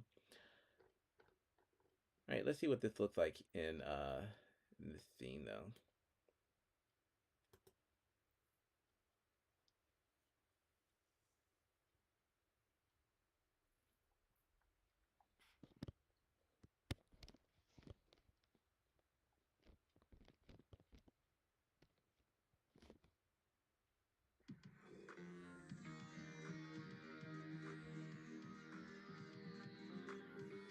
I don't see anything. Okay. Okay. Yeah, this doesn't look bad though. Okay, yeah, that doesn't look bad. Um, and it doesn't look too bad, I'll say. Okay. I am gonna get kind of greedy though. So I'm gonna jump into which one do I need to jump? I'm gonna jump into Photoshop here, and it's Kuramiya emission. Where is it? Nikki emission. I'm gonna go ahead and close this Nikki emission because that was just for a demo, so don't save. And I'm gonna close this one. And Kuramiya tail is working fine. Here's the actual sprite sheet that we're working on. Um, so I'll go ahead and close all of these.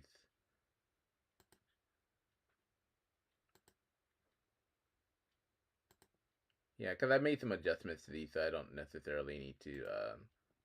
And I still have them in my Adobe Animate in case I need to change something. Animate is much easier for me to switch shit around, so that's why I use it a lot. There's something I kind of want to try with this. So,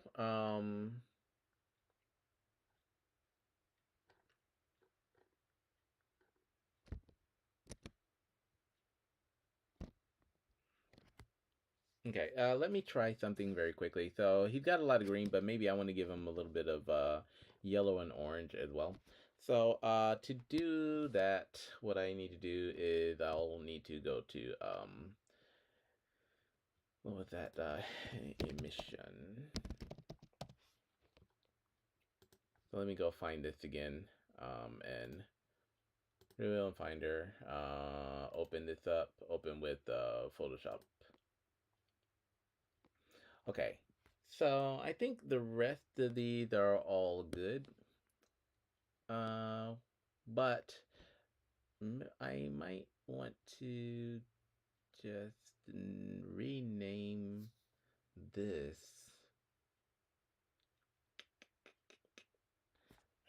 Can I do that though?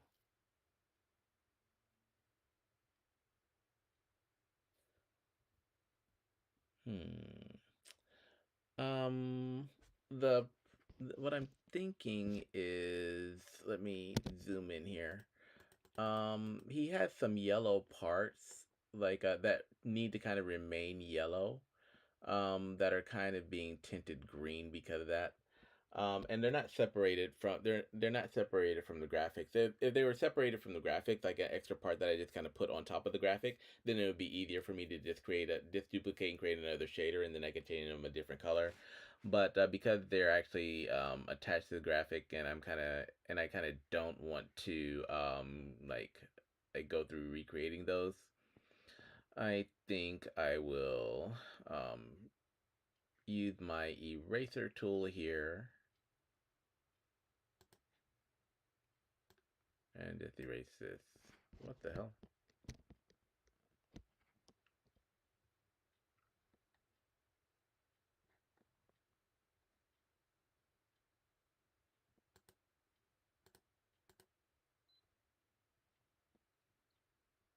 Okay, that's supposed to erase. Oh, where's my line up here? Yeah, I'm jumping in between, jumping in between applications, so sometimes I do get kind of confused.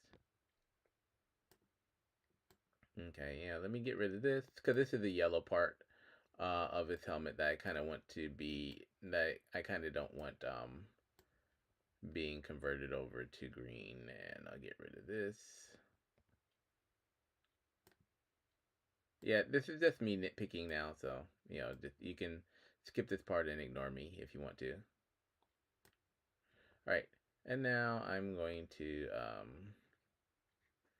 use my fill color here. Now you'll notice that this is actually you'll notice that this is actually not totally black. Yeah, it's a little bit blue, so that's another reason why that's kind of happening. So why we're kind of getting a little bit of extra glow that maybe we don't want. So I'll go to the paint bucket and just paint all the shit, not paint it that color. Alright, now go ahead and turn all of that black, turn that black, turn that black. Alright. Is there anything else that I kind of want to change in here?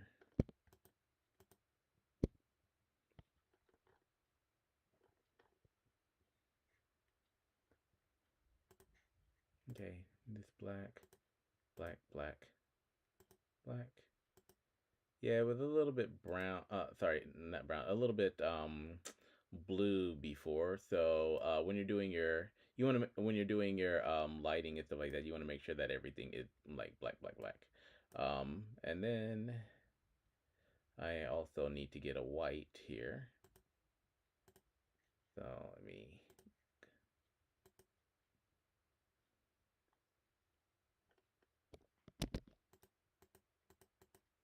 Okay, these are all good.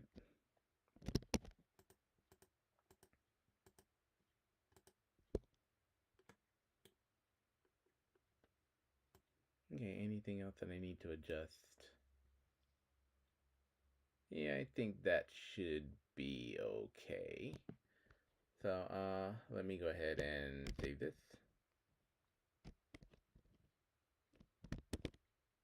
All right, and when I'm in Photoshop, if I mess something up, I can always kind of undo it. So, all right, yeah, that looks much better. So we were getting that kind of like hazy kind of look because of the fact that yeah, that it wasn't true black. So make sure that's another thing you want to look out for. So that's why we're kind of getting that kind of halo around him. And that's the same thing that happened to Nikki. Um, so for example, if I wanted to improve this Nikki, let me turn her back on. You'll notice that she's kind of got like she's got a glow, but she's kind of got a lot of halo around her. So she's what was that? She's pulling a Mariah Carey, got her halo on. No, sorry, not Mariah Carey. Yeah, maybe that's Beyonce, I think. Um, Nikki.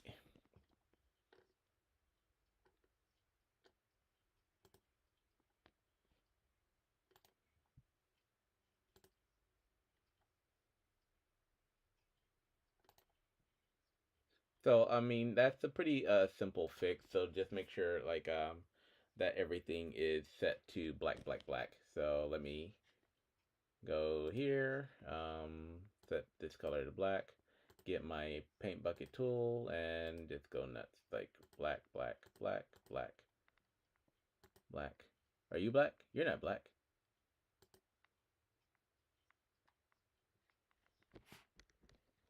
Okay. Oh, and this one too.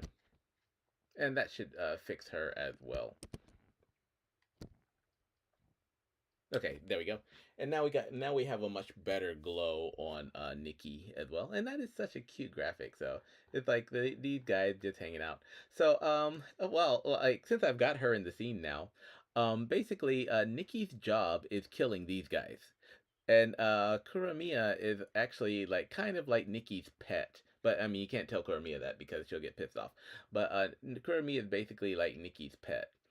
So so their dynamic is actually really interesting. So Nikki is a cyborg hunter. She works for this company called Cybotech. And like since the Red Dragon Clan, these guys are like one of the worst threats to the Planetary Council security. They're because of their their alien nanotechnology. The council had to kind of figure out how to like deal with them, right?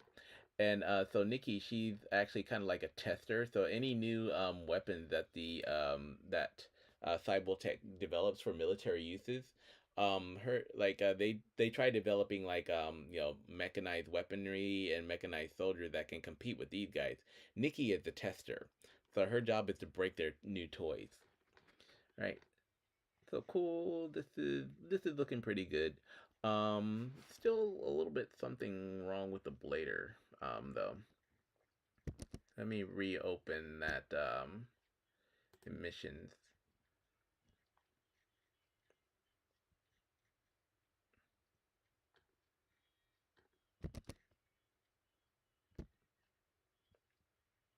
Not getting as much of a glow as I want on this guy. So, but now that I've fixed the enemy,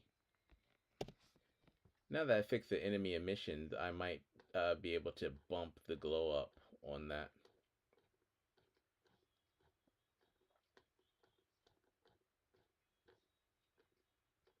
Enemy projectile. So sometimes I just get in this mode where I start nitpicking stuff. So sorry about that. So you can just kind of ignore me if I'm doing that.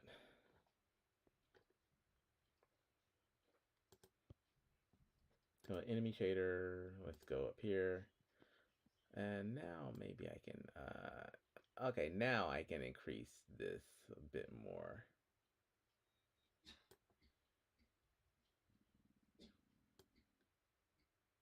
Okay, yeah, this is kind of what I'm looking for. Bump this all the way up here. Okay, yeah. Okay, now we got like the type of glow that I'm looking for. I could go like totally Super Saiyan on these guys if I wanted to, but I think this is good enough. I don't want to blind the players. Uh, okay, yeah, cool. All right, now we've got a nice little happy family. So let me go ahead and save this.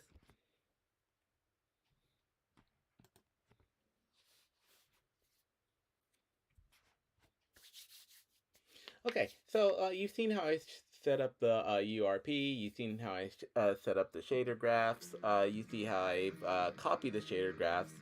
You've seen me make my emission maps using Adobe Animate and then exporting them over to Adobe Photoshop for like lining them up if necessary. You're seeing Kuramiya about to get killed again. Um,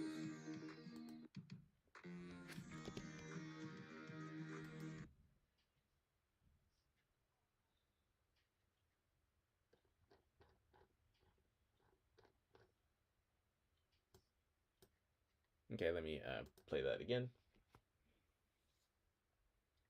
And my scene is black because I'm checking to see how all of the lights are working, checking the intensity, making sure that the shaders are actually working. Okay, cool, cool, cool. So he can like chase after her, and then when he gets close enough, he can do some damage, and there's nowhere for her to run. All right, cool. All right, and so now that you've seen how I set all of this stuff up, I'm gonna turn this back on. Hmm. And we can still see that the glow is working on the daylight scene as well. All right, and Nikki, you can go bye-bye. All right, so now what else am I going to do? Well, like, I'm going to show you how quickly I can do the other characters, because I need to do the other characters, and I also need, I mean, I need to do the other enemies, like, so the gunner, well, actually, I think I only have, like, 2 or 3 enemies in here, so I need to do the gunner, I need to do the turret, and I need to do the sentry drone. Um, and then after that, I also need to do the projectiles so that the enemy projectiles don't look so boring. All right, so I'm gonna jump like really hop to that now. All right, so we've confirmed that the blader does work. So this will be blader main. Um, I am going to. I'm actually going to go ahead and rename this one to blader main old. And let me turn this guy on. Okay, so we have our unlit and then our lit. And you can see like there's a very big difference between them now. This will become our new blader main. All right, and animations are working fine. And now for here, I need to go to overrides. And I'm going to apply to all.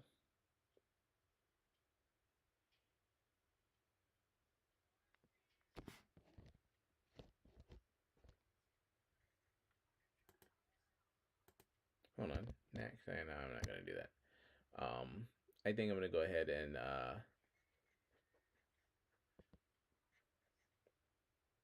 I'm just going to put this as 1B. All right, and I'm going to turn this into a prefab. So I'm going to use this blader main 1B, or just blader main. Yeah, I think I'll leave this one as blader main.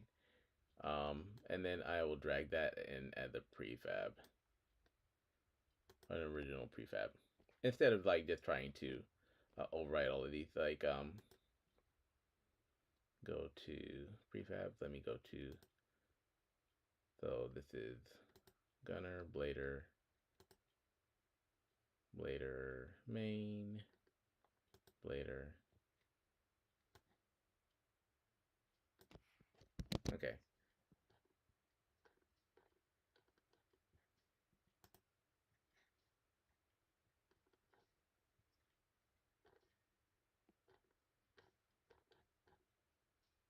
Okay, and let me go up here.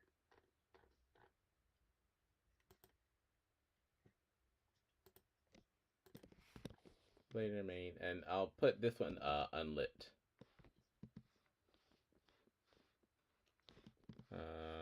UL. Yeah, so Blader main UL.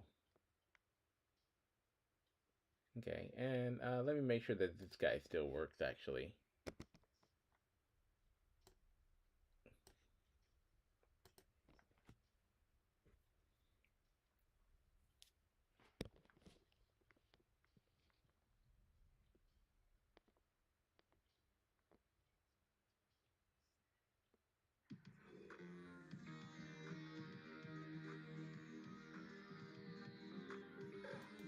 Okay, yeah, this guy still works.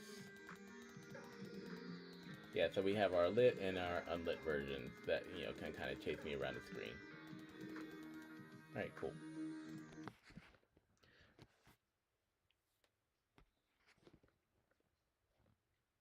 Yeah, now I look at it, that glow on him might be a little bit too intense.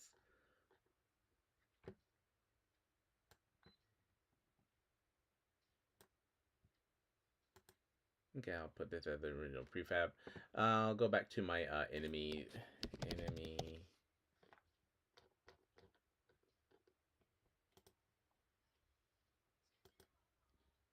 Yeah, that might be a little too high. So maybe about like 2 point something.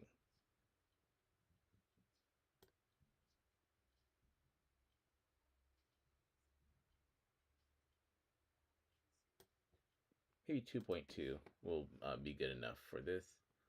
And take this secondary. Yeah, we can still see the glow here, so I think that'll be reasonable. So it's not the intent before. The intensity was kind of getting in the way of the natural scenery here.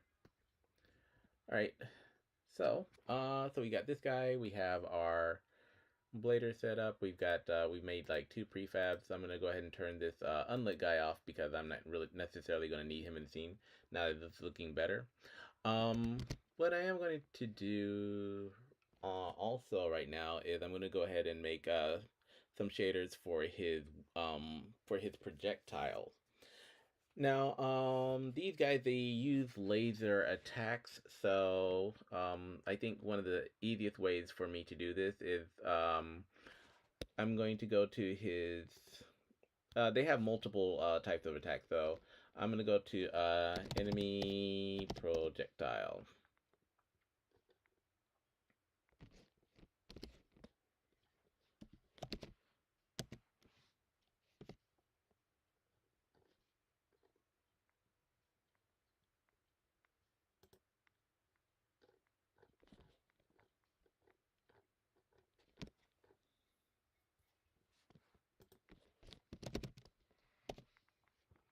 So enemy projectile, movie clip, enemy blood.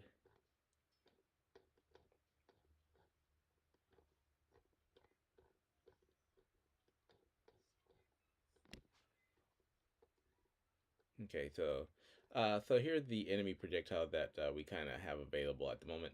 So his enemy projectile, I believe, is like enemy projectile 1. So I'm gonna go ahead and actually drag this into the scene. Drag this into the scene.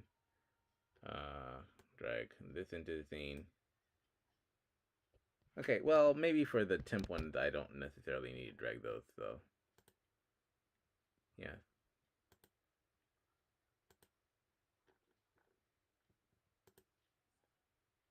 Okay, enemy projectile 2, and then I got enemy projectile 3.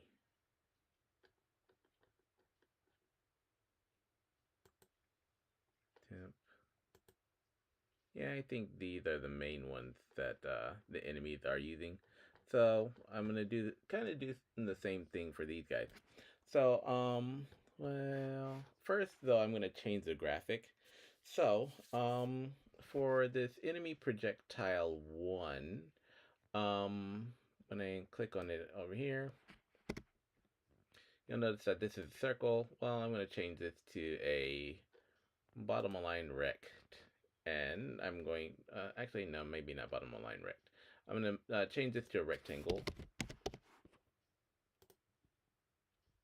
And then I'm going to shrink it down quite a bit. And now I'm going to give this a different shader. So, in my shaders folder,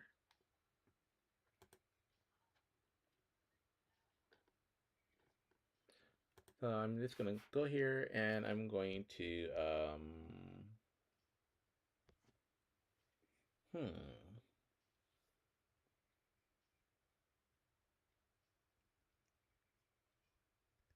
I don't necessarily have a,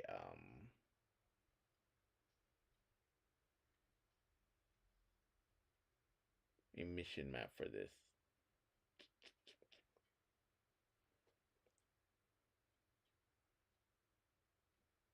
But I mean, this is all white, so I don't know if I need one.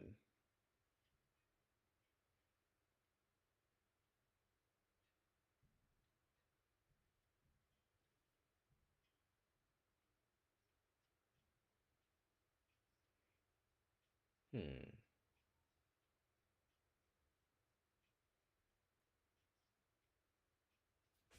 All right, let me, hmm, that's something I didn't consider.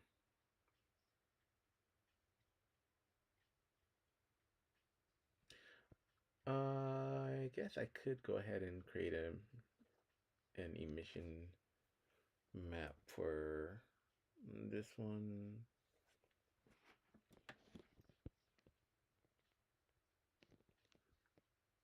I'm kind of getting stuck. Give me a sec.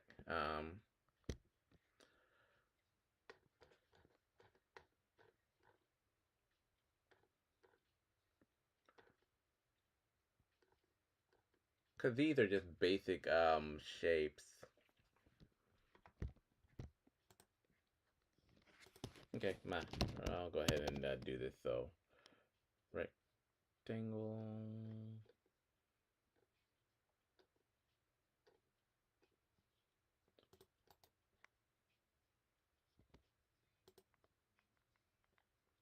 So, okay, I've got my default rectangle, default square. Oh, sorry, I don't want the prefabs. I want the sprites. So.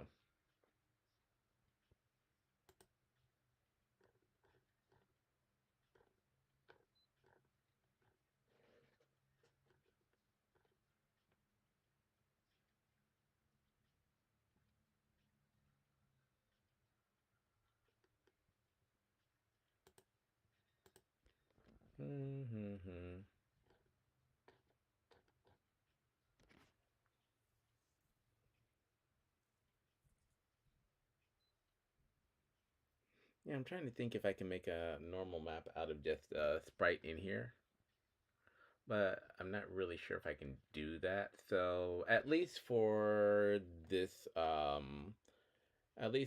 rectangle, I think I will. Okay, yeah, I'll do the rectangle and the circle small.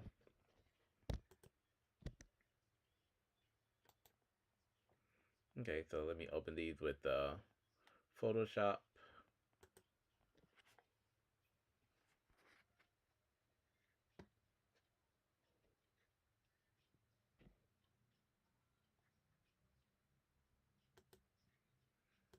Okay, so for this one, I'm gonna change this to, I guess, normal map. Do I need a normal map for this though? Because it's already white.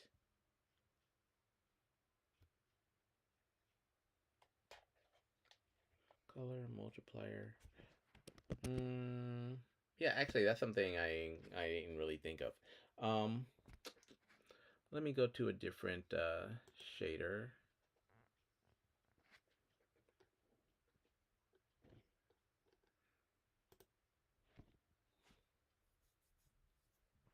So it's easier if I have like a different mentally it's easier if I have like something that's got a different shape. But for these simple ones, I'm not really sure.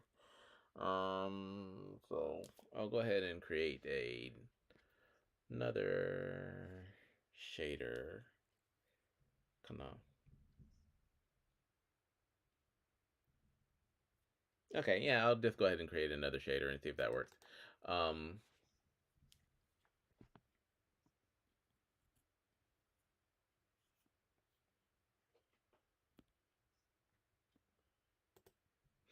Actually, hold on. I think I might have a fix for that. So let me go ahead and duplicate this.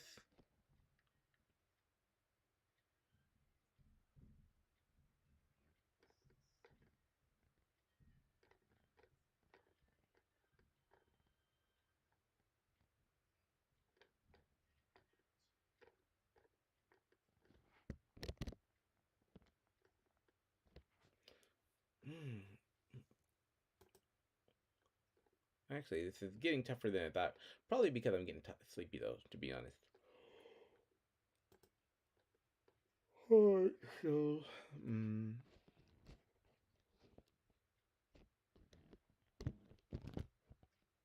Nikki Glow 2. I'll put,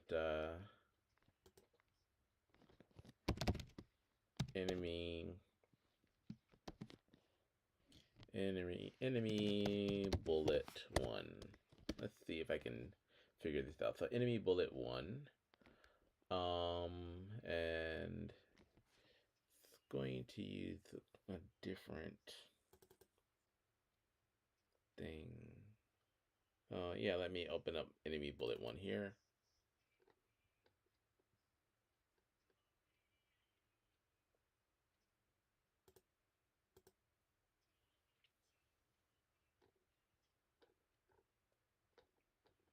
Yeah, that's not gonna work, though.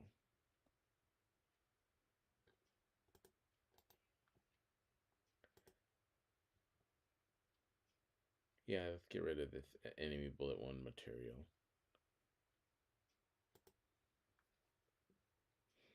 Okay. Alright, so let's go to,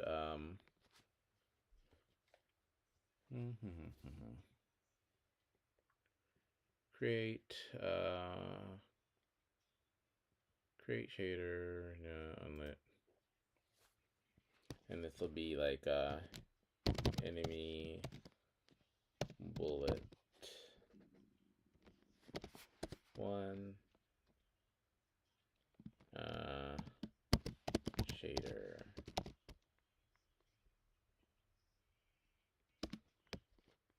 So enemy bullet 1 shader, and then I'll go ahead and create a material.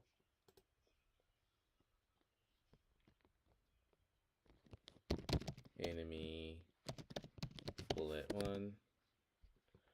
Alright, so yeah, I guess I'll go ahead and do it this way.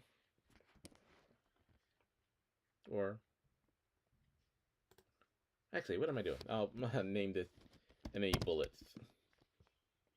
Alright, and for enemy bullets, I think what I'll do is I will quickly pop back over into, I was trying to figure out if I could go ahead and use what I've already kind of got. But, you know, that's kind of monoxide, so I'm just going to go over here and create a few different shapes. I'll create a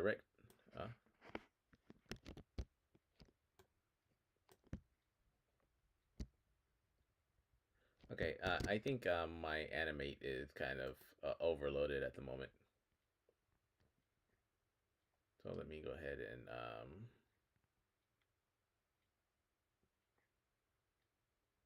I've just saved, so let me go ahead and close this down.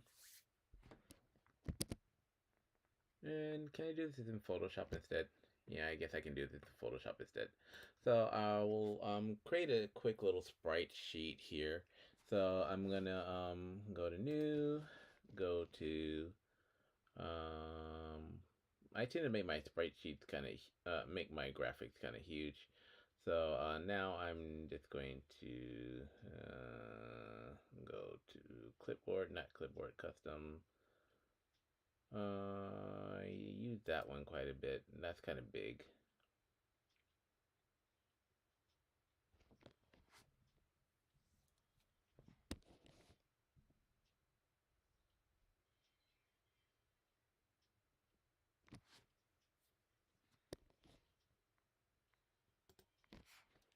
Well, this is just going to be for the projectiles anyway. So 1028, like 20, 2048. Okay, I'll just go ahead and create this. Now let me go ahead and zoom out of this. Let me click the background.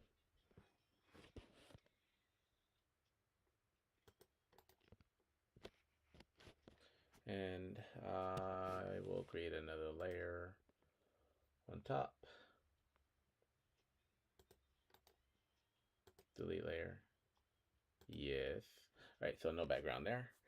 All right, and what I'll do now is I'll just jump up in here and I will open my rect and rect small, go find my circle small. Yeah, rect small, circle small, then my triangle.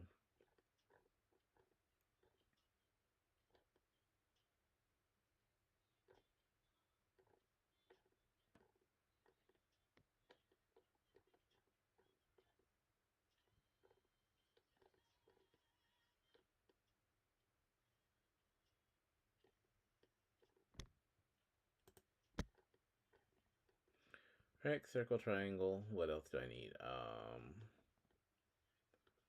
Wind symbol. I don't think I actually put my projectiles in here yet.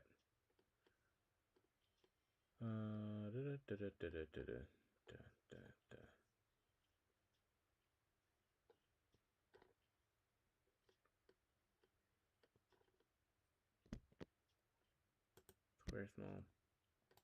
Okay, let me open these up with Photoshop and just kind of dump them in there.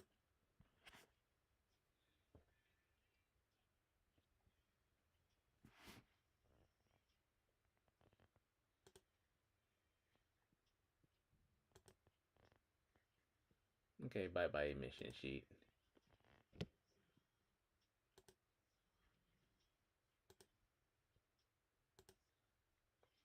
Yeah, I start sounding like this when I'm getting tired, so let me copy this and dump you in here, and let's go ahead and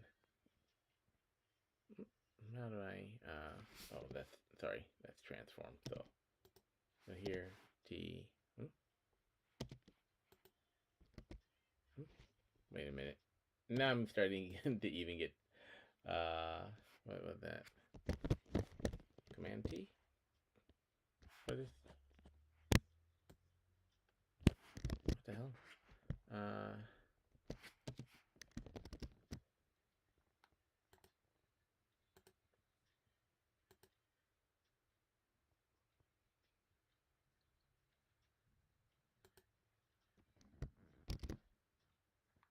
Cancel.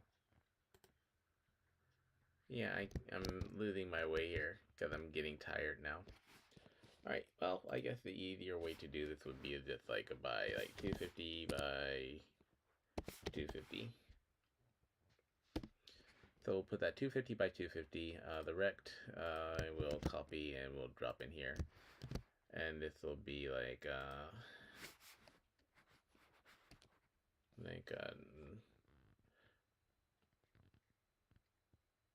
where's my uniform scale or my frame tool? I actually forgot how to scale stuff. Scale form. Let's save. Yeah, you can tell when my brain is starting to like die on me because yeah, this kind of happens. All right, let's go ahead and connect you guys. 250. Oh.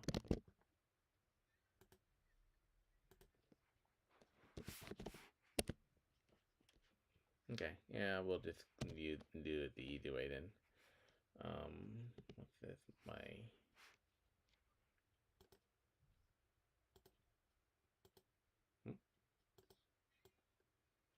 Right, so I'll put this over here, and I'll click on this one and put this over here, and then I'll go ahead and click my copy my square and put this over here as well as a maybe 300.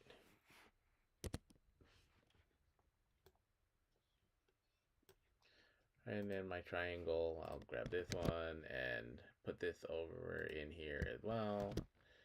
And break out what my tool is.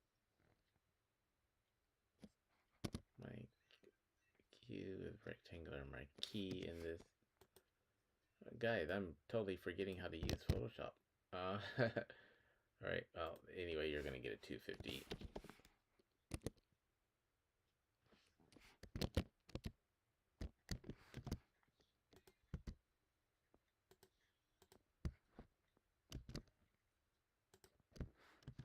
I mean, realistically, I'm probably not even gonna have like a triangle projectile, but just in case I want one, I'll put it in here anyway. All right. And maybe the rotation. Okay, that doesn't do anything. Yeah, something like this. All right, and the reason I'm doing this now is because I'm gonna go ahead and turn this into a so I'll export this as a PNG, and I'm gonna name this one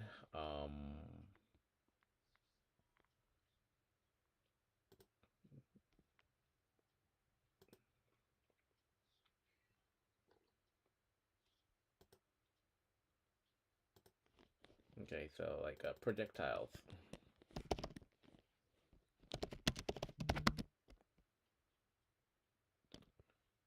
Projectiles sprite sheet.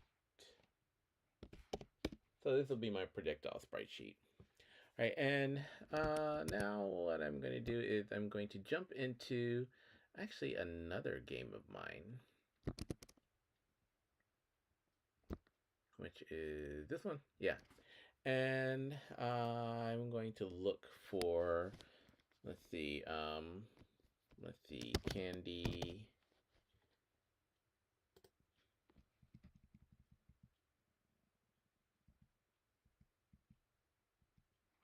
Okay, so Candy Corn projectile. All right, go reveal this in Finder. Okay, and I'll open here and I'll drop that into Adobe Photoshop. And what other cool looking projectile do I have here? Oh, that's not it. So I have a lot of windows open that I'm gonna close in a little bit. So as a matter of fact, let me go ahead and get rid of that one and get rid of that one.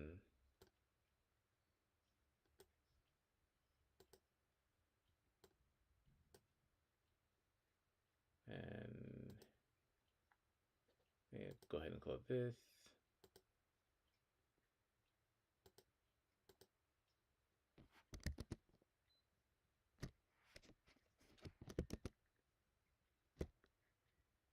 Yeah, I'm starting to like get burned now. Bum, bum, bum, bum, bum, bum.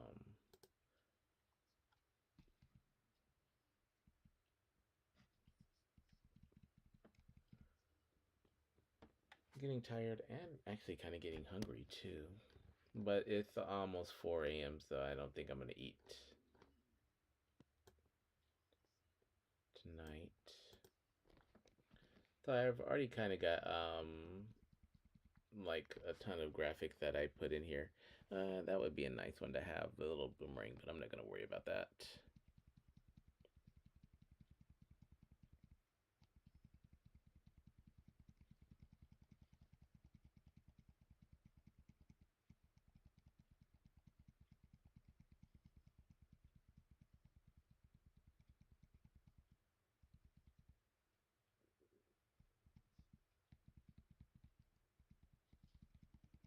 Yeah, it's slowly starting to die down here.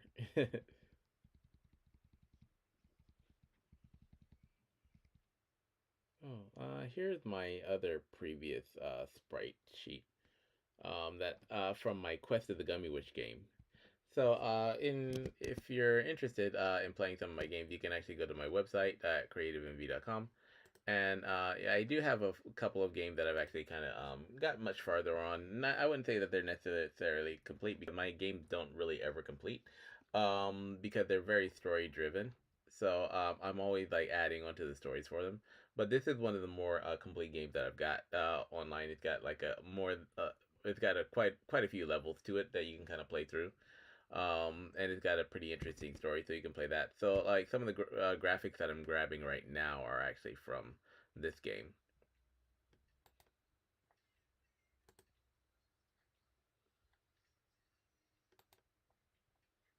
Okay, and I'll open this one with Photoshop as well. All right, and I'm going to cut out some of the graphics here. So I'll copy this one, and I'll drop this one into Untitled as well. And I'll go here. Uh, this is the lightning shot, so I'll copy this one and I'll drop it into Untitled. And I'll grab these and drag them into Untitled. All right, and V.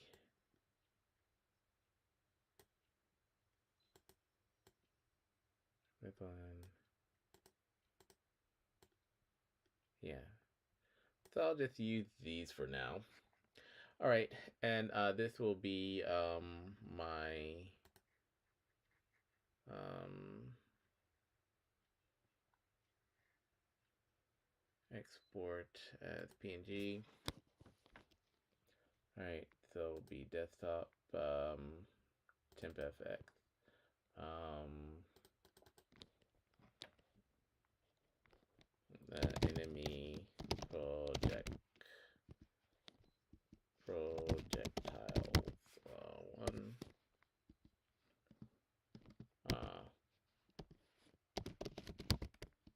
Because I might have like multiple sprites, like bombs and all kinds of stuff, like hanging out on here. So, all right, and so this is what this looks like at the moment.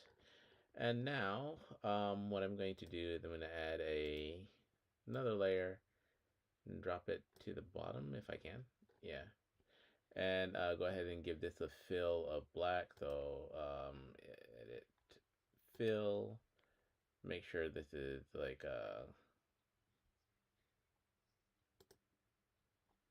not the background color, you fool. I'll go like completely black. And like totally darker than black. All right, so let's go ahead and edit fill again. Okay, cool. And now we're going to do the same thing. So let me go ahead and merge these layers down.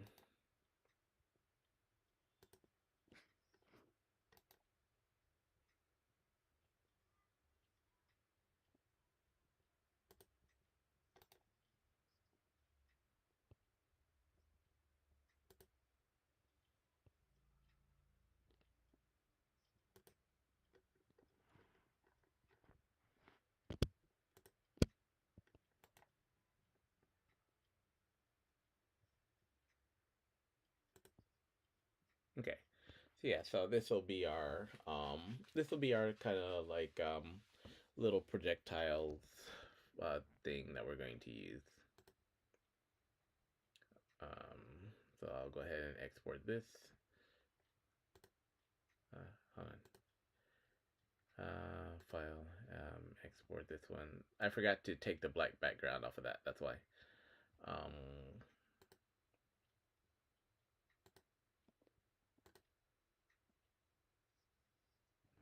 okay. So, and now what we're going to do is I'm going to turn this back on, and we're going to duplicate this. I think we can.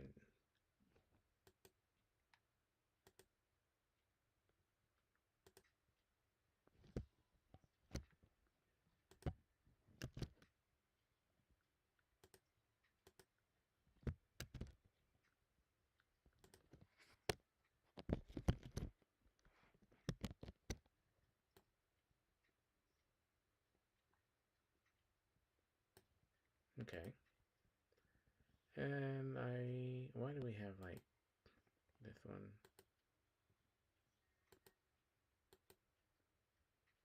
I don't need three of them. I just need like,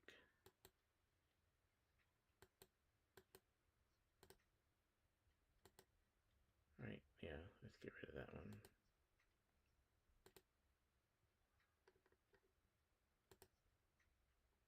Wait a minute. Yeah.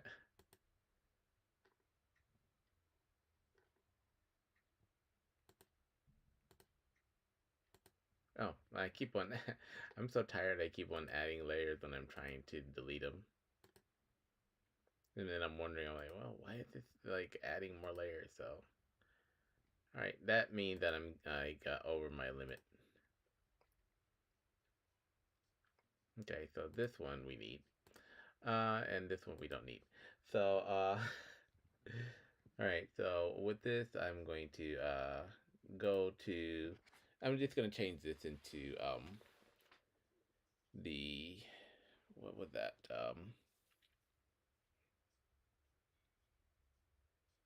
layer. What is it? Select, I think it's color range, gonna.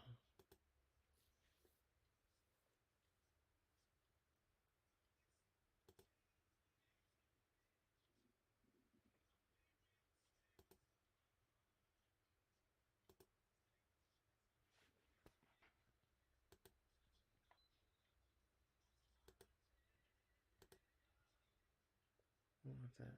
Image. Adjustments. Okay.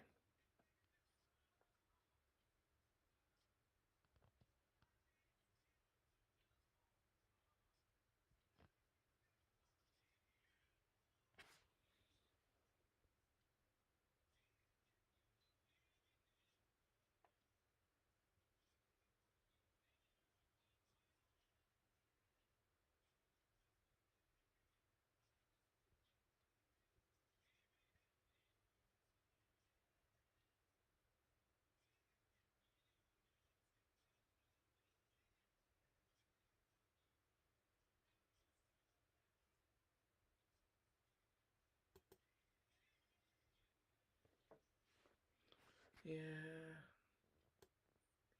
Yeah, I'm just really sleepy now.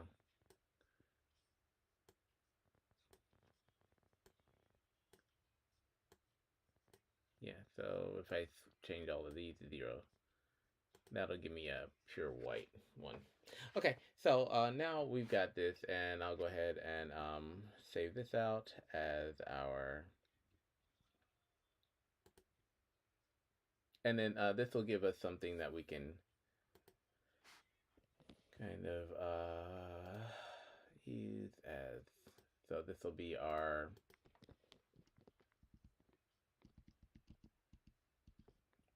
projectiles emissions. Hmm. Oh, damn it. I didn't put this one in. And that's the reason why I like started doing that in the first place. So yeah, I'm getting sleepy. Sorry.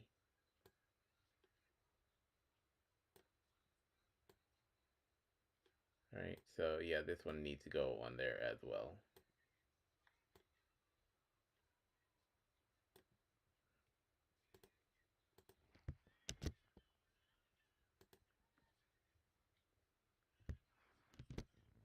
Okay. So this one needs to come down here as well. All right, and for this, I'll do the same thing. Adjustments, like go here, go for, what was that? Black and white, and change all of these to, oh, actually, I might not change that one though. Yeah, I might, some of these I do want to leave like some transparency in them, and then the other ones I can just like take them all the way up. Yeah, so that transparency will work good for that one. The yellow, I can leave that here for this. Okay.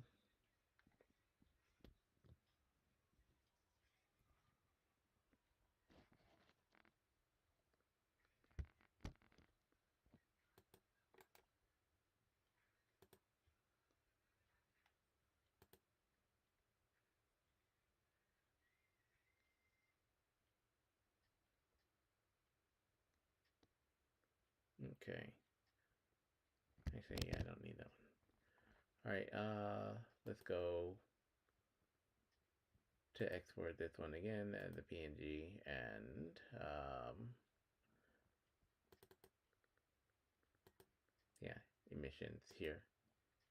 Yeah, we'll go ahead and replace this one. Alright, and let's go ahead and merge this down actually.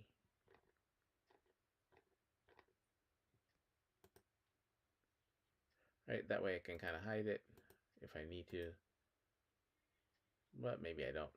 And then with this right here, I'm going to also go here and paste and just move this guy right in here where he belongs,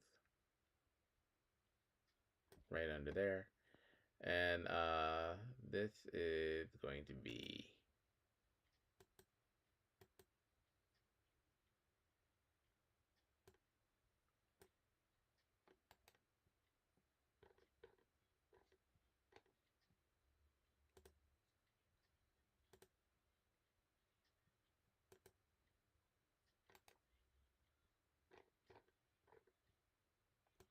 merged down. Okay, cool. Right, what's this? This is, I think this is the nothing layer, another layer that I just created because I'm sleepy. Alright, so there's our projectiles. Here's our image map. Alright, and so let me cut this on, cut that on. Alright. And finally, let me export. I know I'm doing a lot of exporting because I'm just tired.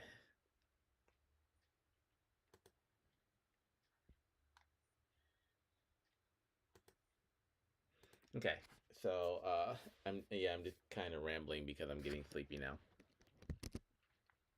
because it's almost 4 a.m.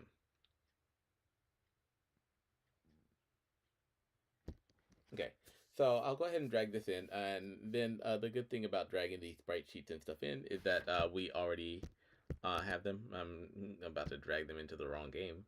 Uh, all right, so I think I'm gonna have to like jump off of here soon because um I feel like I'm starting to kind of drift away now. Okay, bye bye QOTG.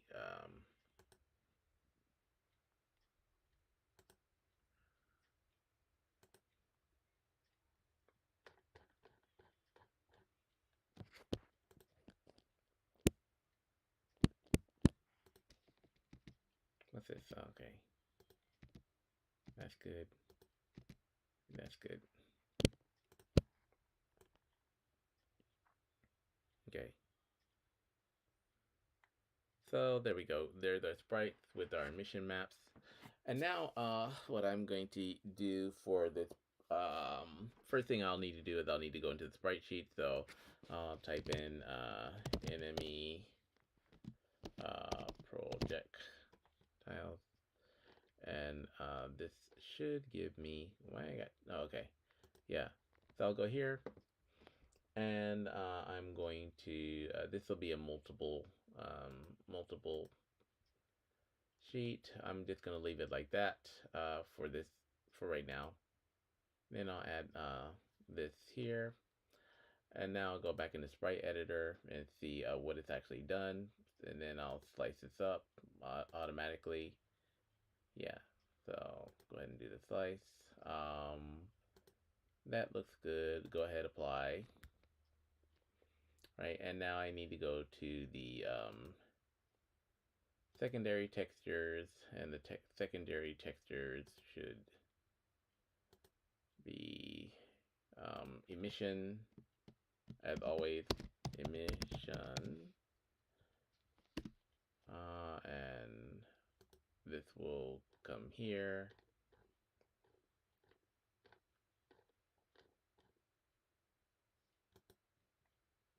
Right, so we're gonna just kind of drop that on here, and we'll see how that looks.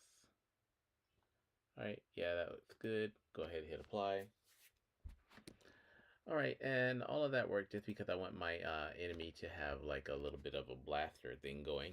So back in the scene, I'm going to click on this, and I'm going to change the graphic to enemy projectile 1, and I'm going to scale this up right here. Get rid of this pink. All right, so I'm scaling up, getting rid of the pink. What else am I gonna do? And now I'm going to go to my shaders, and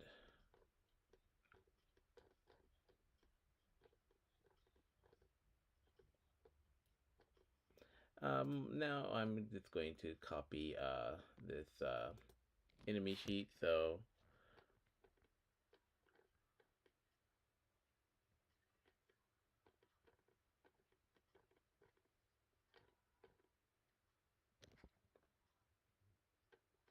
do I have another shader for this?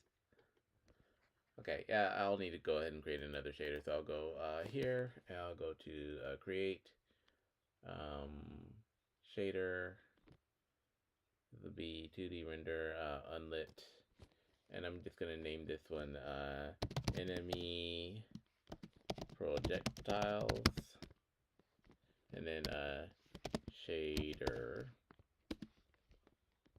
So enemy projectile shader, and then now I'll go ahead and create my material.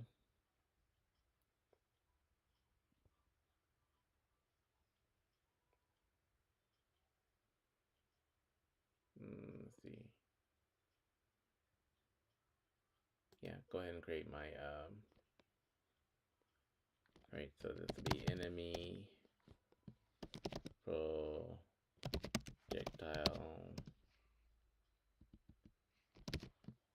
MAT.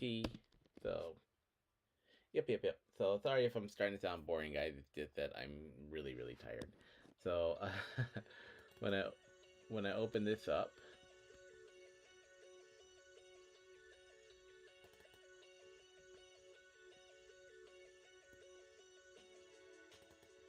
okay, let me open up this right here.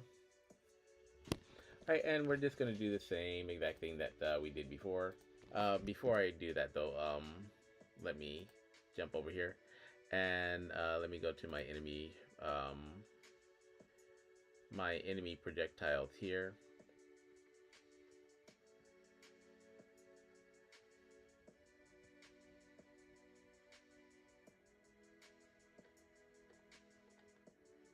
Okay, let me go to my sprites. Okay, and open this up. So I've got these three, which are on the screen, already on the screen now. And make sure, okay, yeah, I got him in here too. All right, cool. So let me go to my shaders again.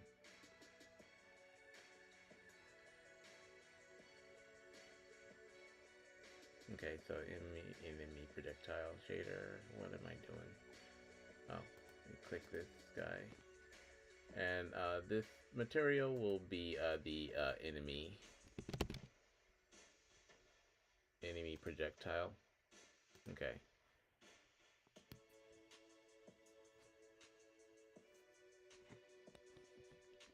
Right, so now in the enemy projectile shader, I'll do the same thing that I just did before. So I'll create texture 2D, and I'm just gonna name this one main text, and this will be underbar main text. All right, and this will be enemy projectile, yay. And then I'll go ahead and drag that here, drag this here to a simple texture, and then let me zoom out, and I will drag this here. Alright, then I need a emission, so that's going to be a text again. That will be emission, and this will be underbar emission, and then this will be our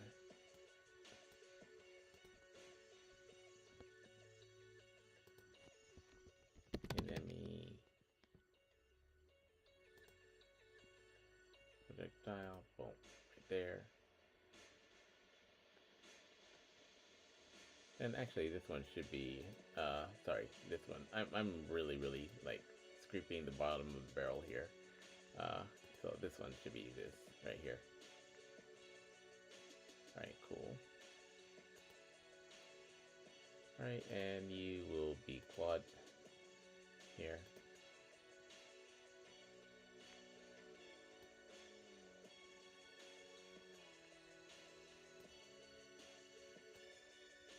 Okay, drag you here. And you also need a simple text here. Alright, and you're going to come here to, I don't know why I always do that. It's like going to be add. So you're going to add this. You're going to add a multiplier.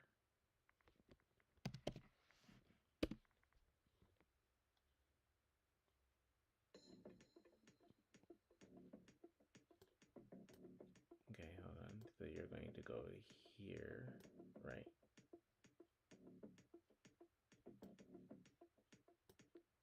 Okay, let me check.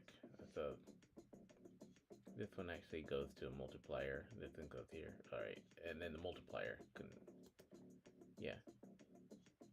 So sorry, the multiplier actually goes to add. So multiplier goes to add. Alright, you come here. Right, and you actually come over here now. Right, and then I need another one, and that's going to be color. Okay, so basically everything that I just did before, and we're going to leave that as default. Go to HDR, so because we could set intensity, and then we're going to drag this in here, and drag this guy up here, drag this guy up here, drag this guy down here, and drag this over here, and go ahead and connect this to this. All right, and now for this particular shader, enemy color shader, I'm going to change this to orange. Okay, so yeah, I'll change it to orange for him. All right, and we have these.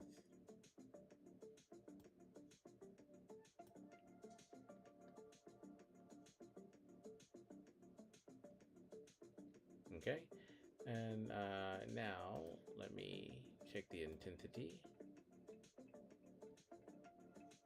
Okay, yeah, these are working.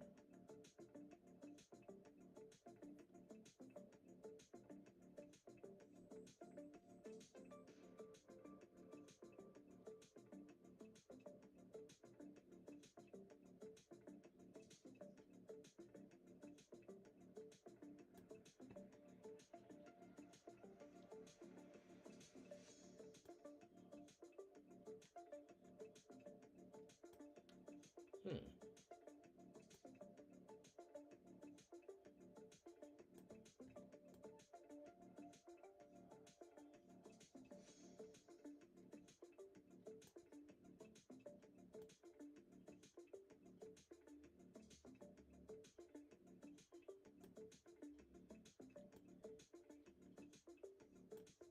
Okay, so this is working, but it's not really working for the white ones.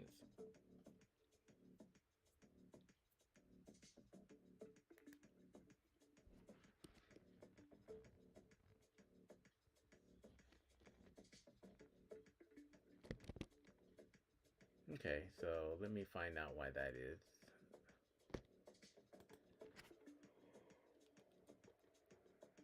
Oh, I'm so tired, guys. Alright, so I'm gonna have to stop, I think. Reveal and Finder.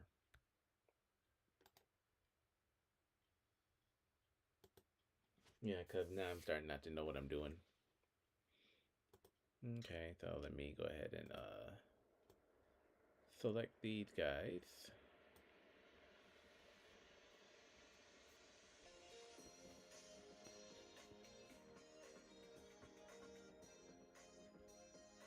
Okay, so what color would I give these? I think don't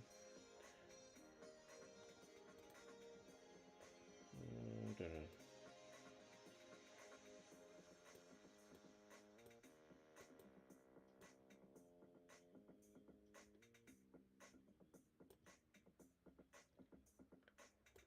Okay, yeah, let me fill this in.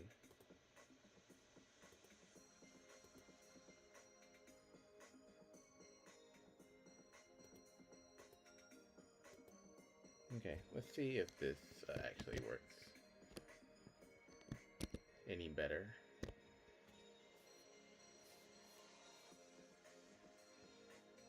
Okay, yeah, that looks a little bit better.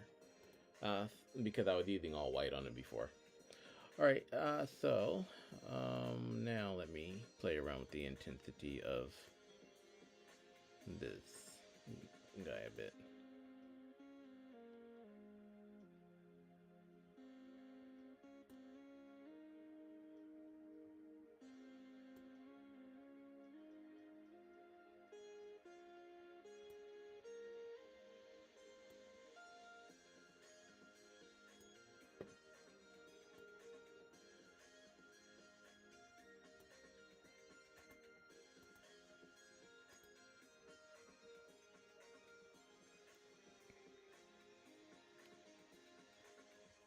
Okay. Yeah, that's not the glow effect that I'm kind of looking for, though.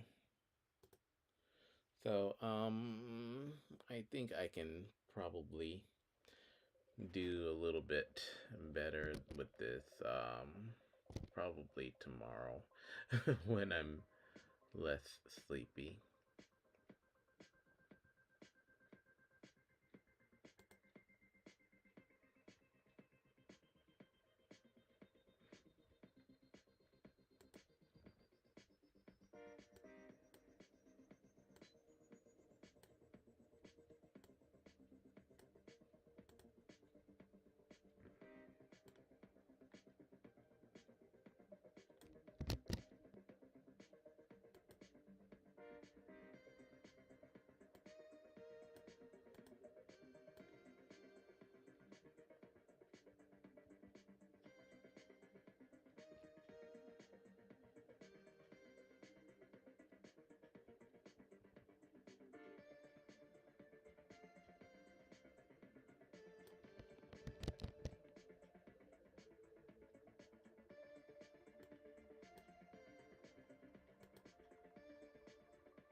Now I'm just being quiet because I'm too tired to talk.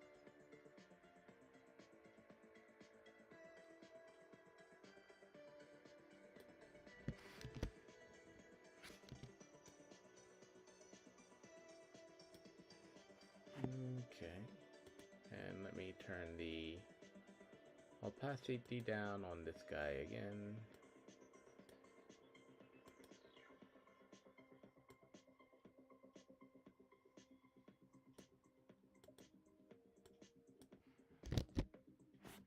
Okay, yeah, I might just kind of like leave it like this, maybe.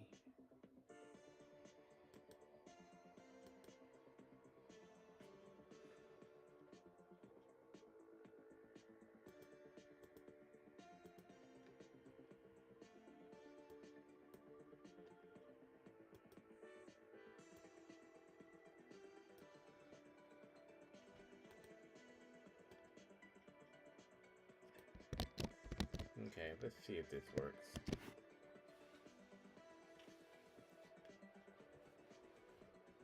Yeah, alright, and then after that, uh, I'm gonna have to go to bed. I'll go to bed and do this again tomorrow. But actually, I think I did a pretty good job of walking you guys through like the basics of setting URP and like how you can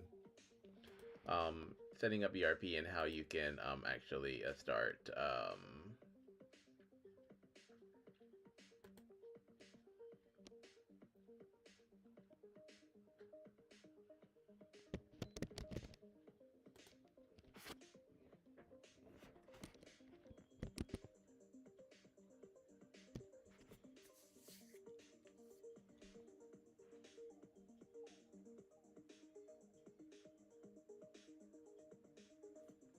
yeah, start setting up your characters. All right, and let me go in here one more time, play around with the intensity. Okay.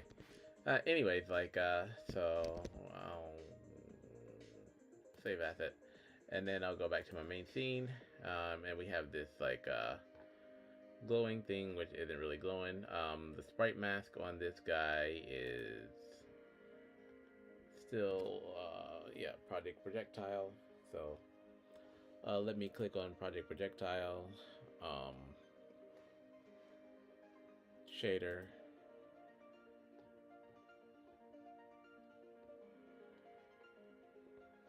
Oh. Oh, it should be enemy bullet.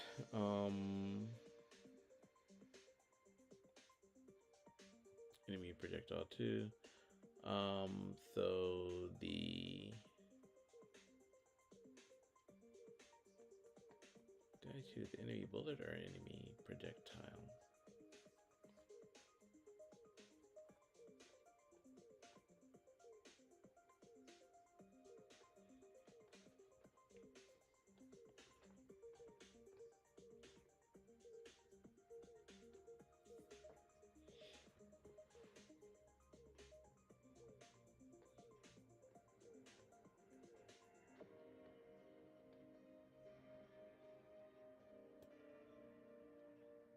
Material.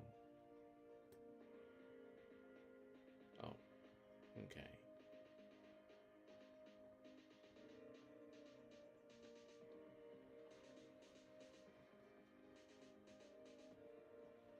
Okay, I don't even know where I'm at right now, so enemy projectile. So that, yeah, that's enemy projectile sprite. Yeah, I'm starting to lose track of everything, so it's time for me to go ahead and call it quits.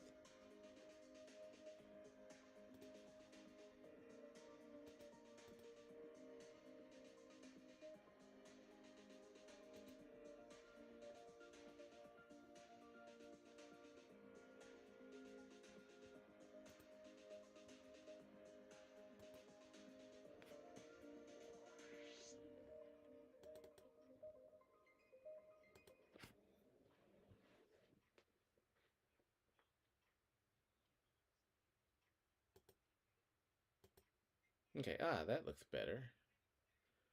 Yeah, it took forever. Okay, so let's go take it down a notch. Yeah, something like that will look pretty good, I think.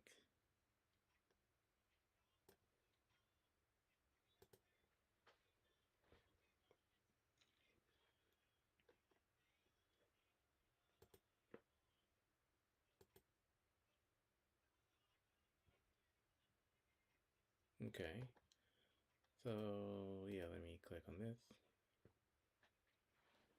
Okay, so this is enemy projectile 2. And I'll put like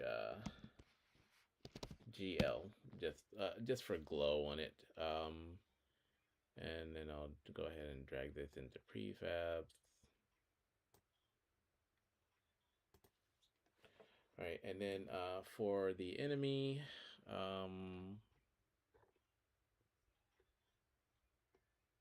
yeah, for the blader, I'm gonna increase his his time between shots. So the time, or actually, I'm gonna decrease his time between shots. That's gonna be 4 and 4 for this blader. And then I'm going to what are you? Okay, that's unlit. For him, I'm going to give him the bullet of the one that we just created, the GL one.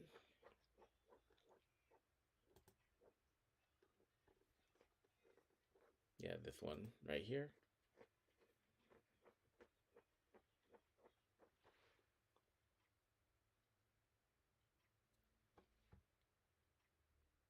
Okay.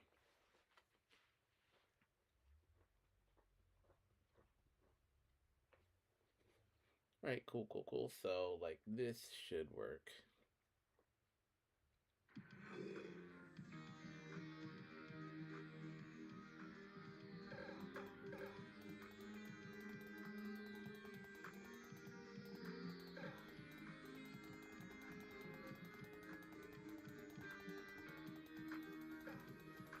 Wait a minute, that's not working. Why are you not shooting the bullet that I gave you?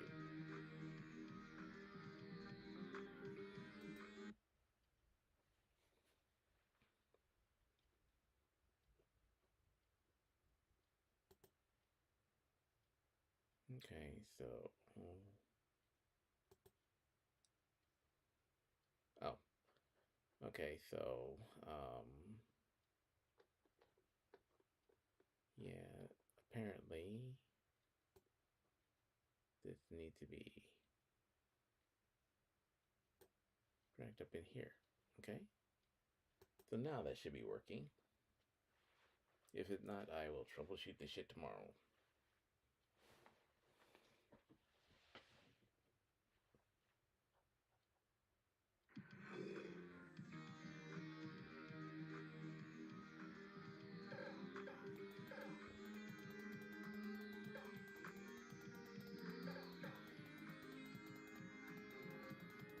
Okay, cool. Yeah, so it is working now. And you'll notice that that one was set for homing, so that's why the bullet actually came after me. Right. And on this level, I think like Cormia, she's she's getting caught up a little bit too early, so I'm gonna give her a different speed. So I'm gonna give her a speed of maybe.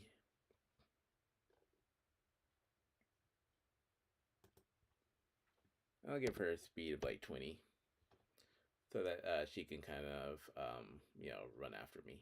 All right, and then I'm gonna save the scene, and I will continue with this kind of stuff tomorrow, because I was kind of explaining and figuring out how I was doing it. So, and this stream is kind of long enough, and I'm kind of rambling now because I'm tired.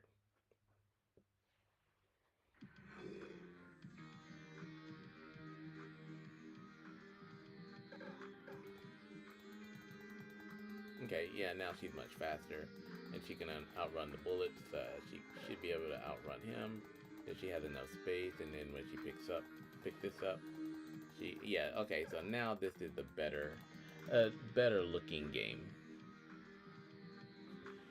Okay, so better looking game.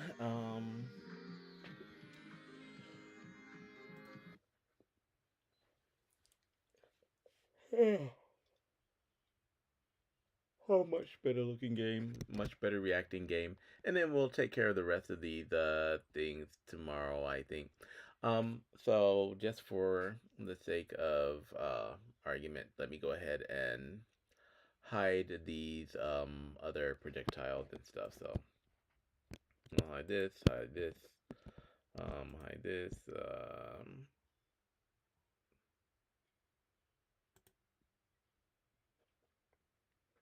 And this enemy projectile one, I'll hide that. All right, and I will take this gunner, or sorry, this blader, and move him somewhere decent to where he's not like right up on her. So maybe move him all the way over to the corner. And let's see, what else can I do?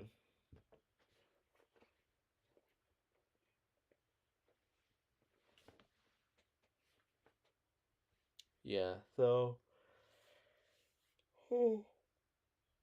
I put the blader over there. And now I can actually go turn this directional, maybe darken the intensity of this level a bit. And let's go ahead and focus in on Kuramiya here for the screenshot. Actually, let me play this once without maximizing.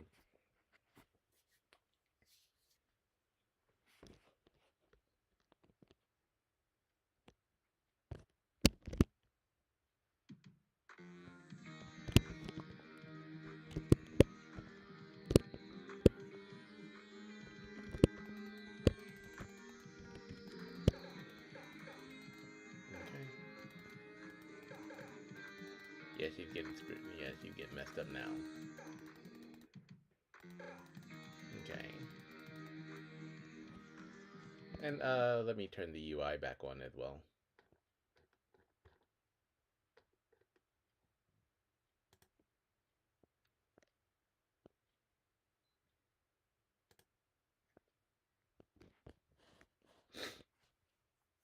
Do, do, do, do, do, do, do.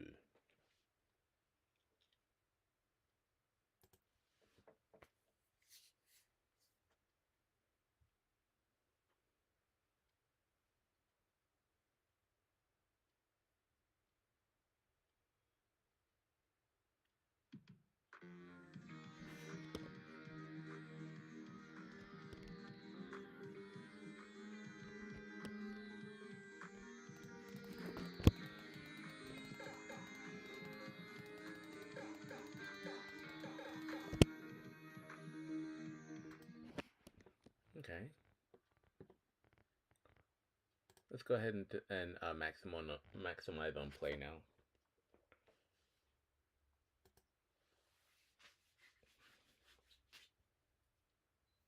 Oh, that's right. I didn't change my camera, so that's why my camera's not following me.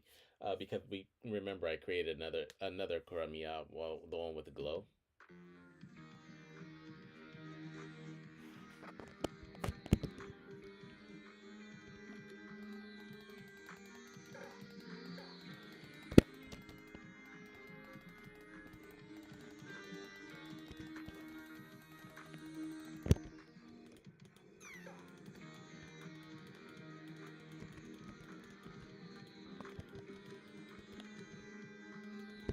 Okay. So, basically, in order to get the camera to follow me, I need to switch back to, I need to update my camera to the newer Kuramiya. So, main camera, let's see, that one should be okay. So I've got, which one are you pointing to? You're pointing to, see, it's pointing to this Kuramiya main, which is, off. So I need to put this to Kuramiya. And then I also need to do this for my virtual camera as well. So, my virtual camera is also pointing to this old Chromia. So I need to update this one. All right. And that will make the camera look at her.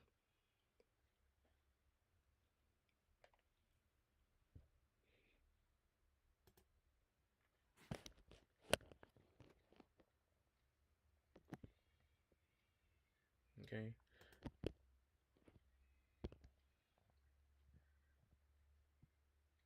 I'm glad my kids will be in school tomorrow, so I don't have to try streaming at night.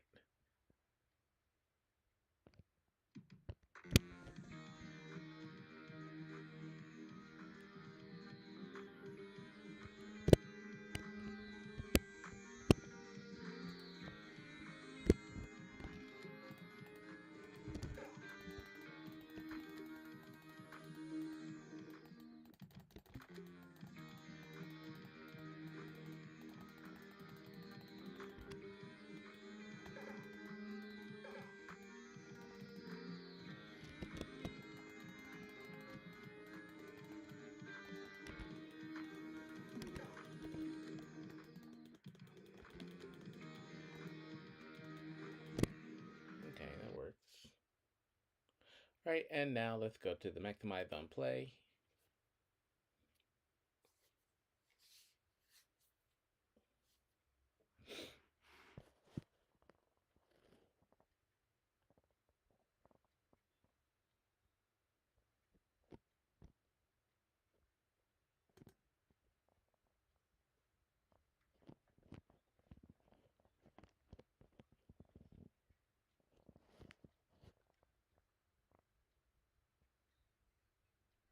Mm, mm, mm, mm, mm.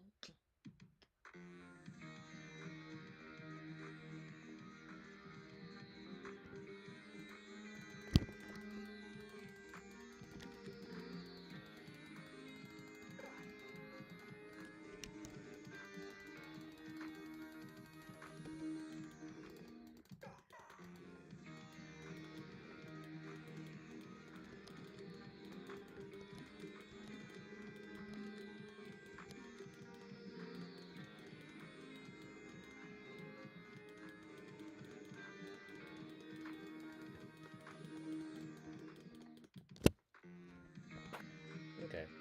So I just want to take some pictures of that. So, now let's see. Yeah,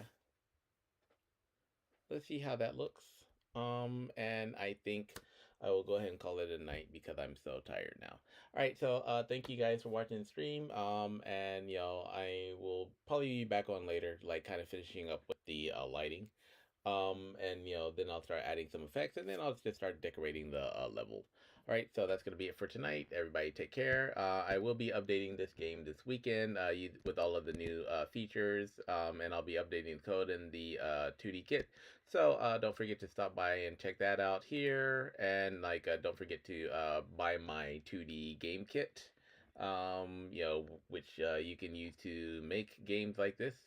And right now it's on sale for a pretty good price of $45, but it's going to get more expensive as I keep on adding functionality. So go ahead and pick it up, and I will catch you guys on later. So everyone.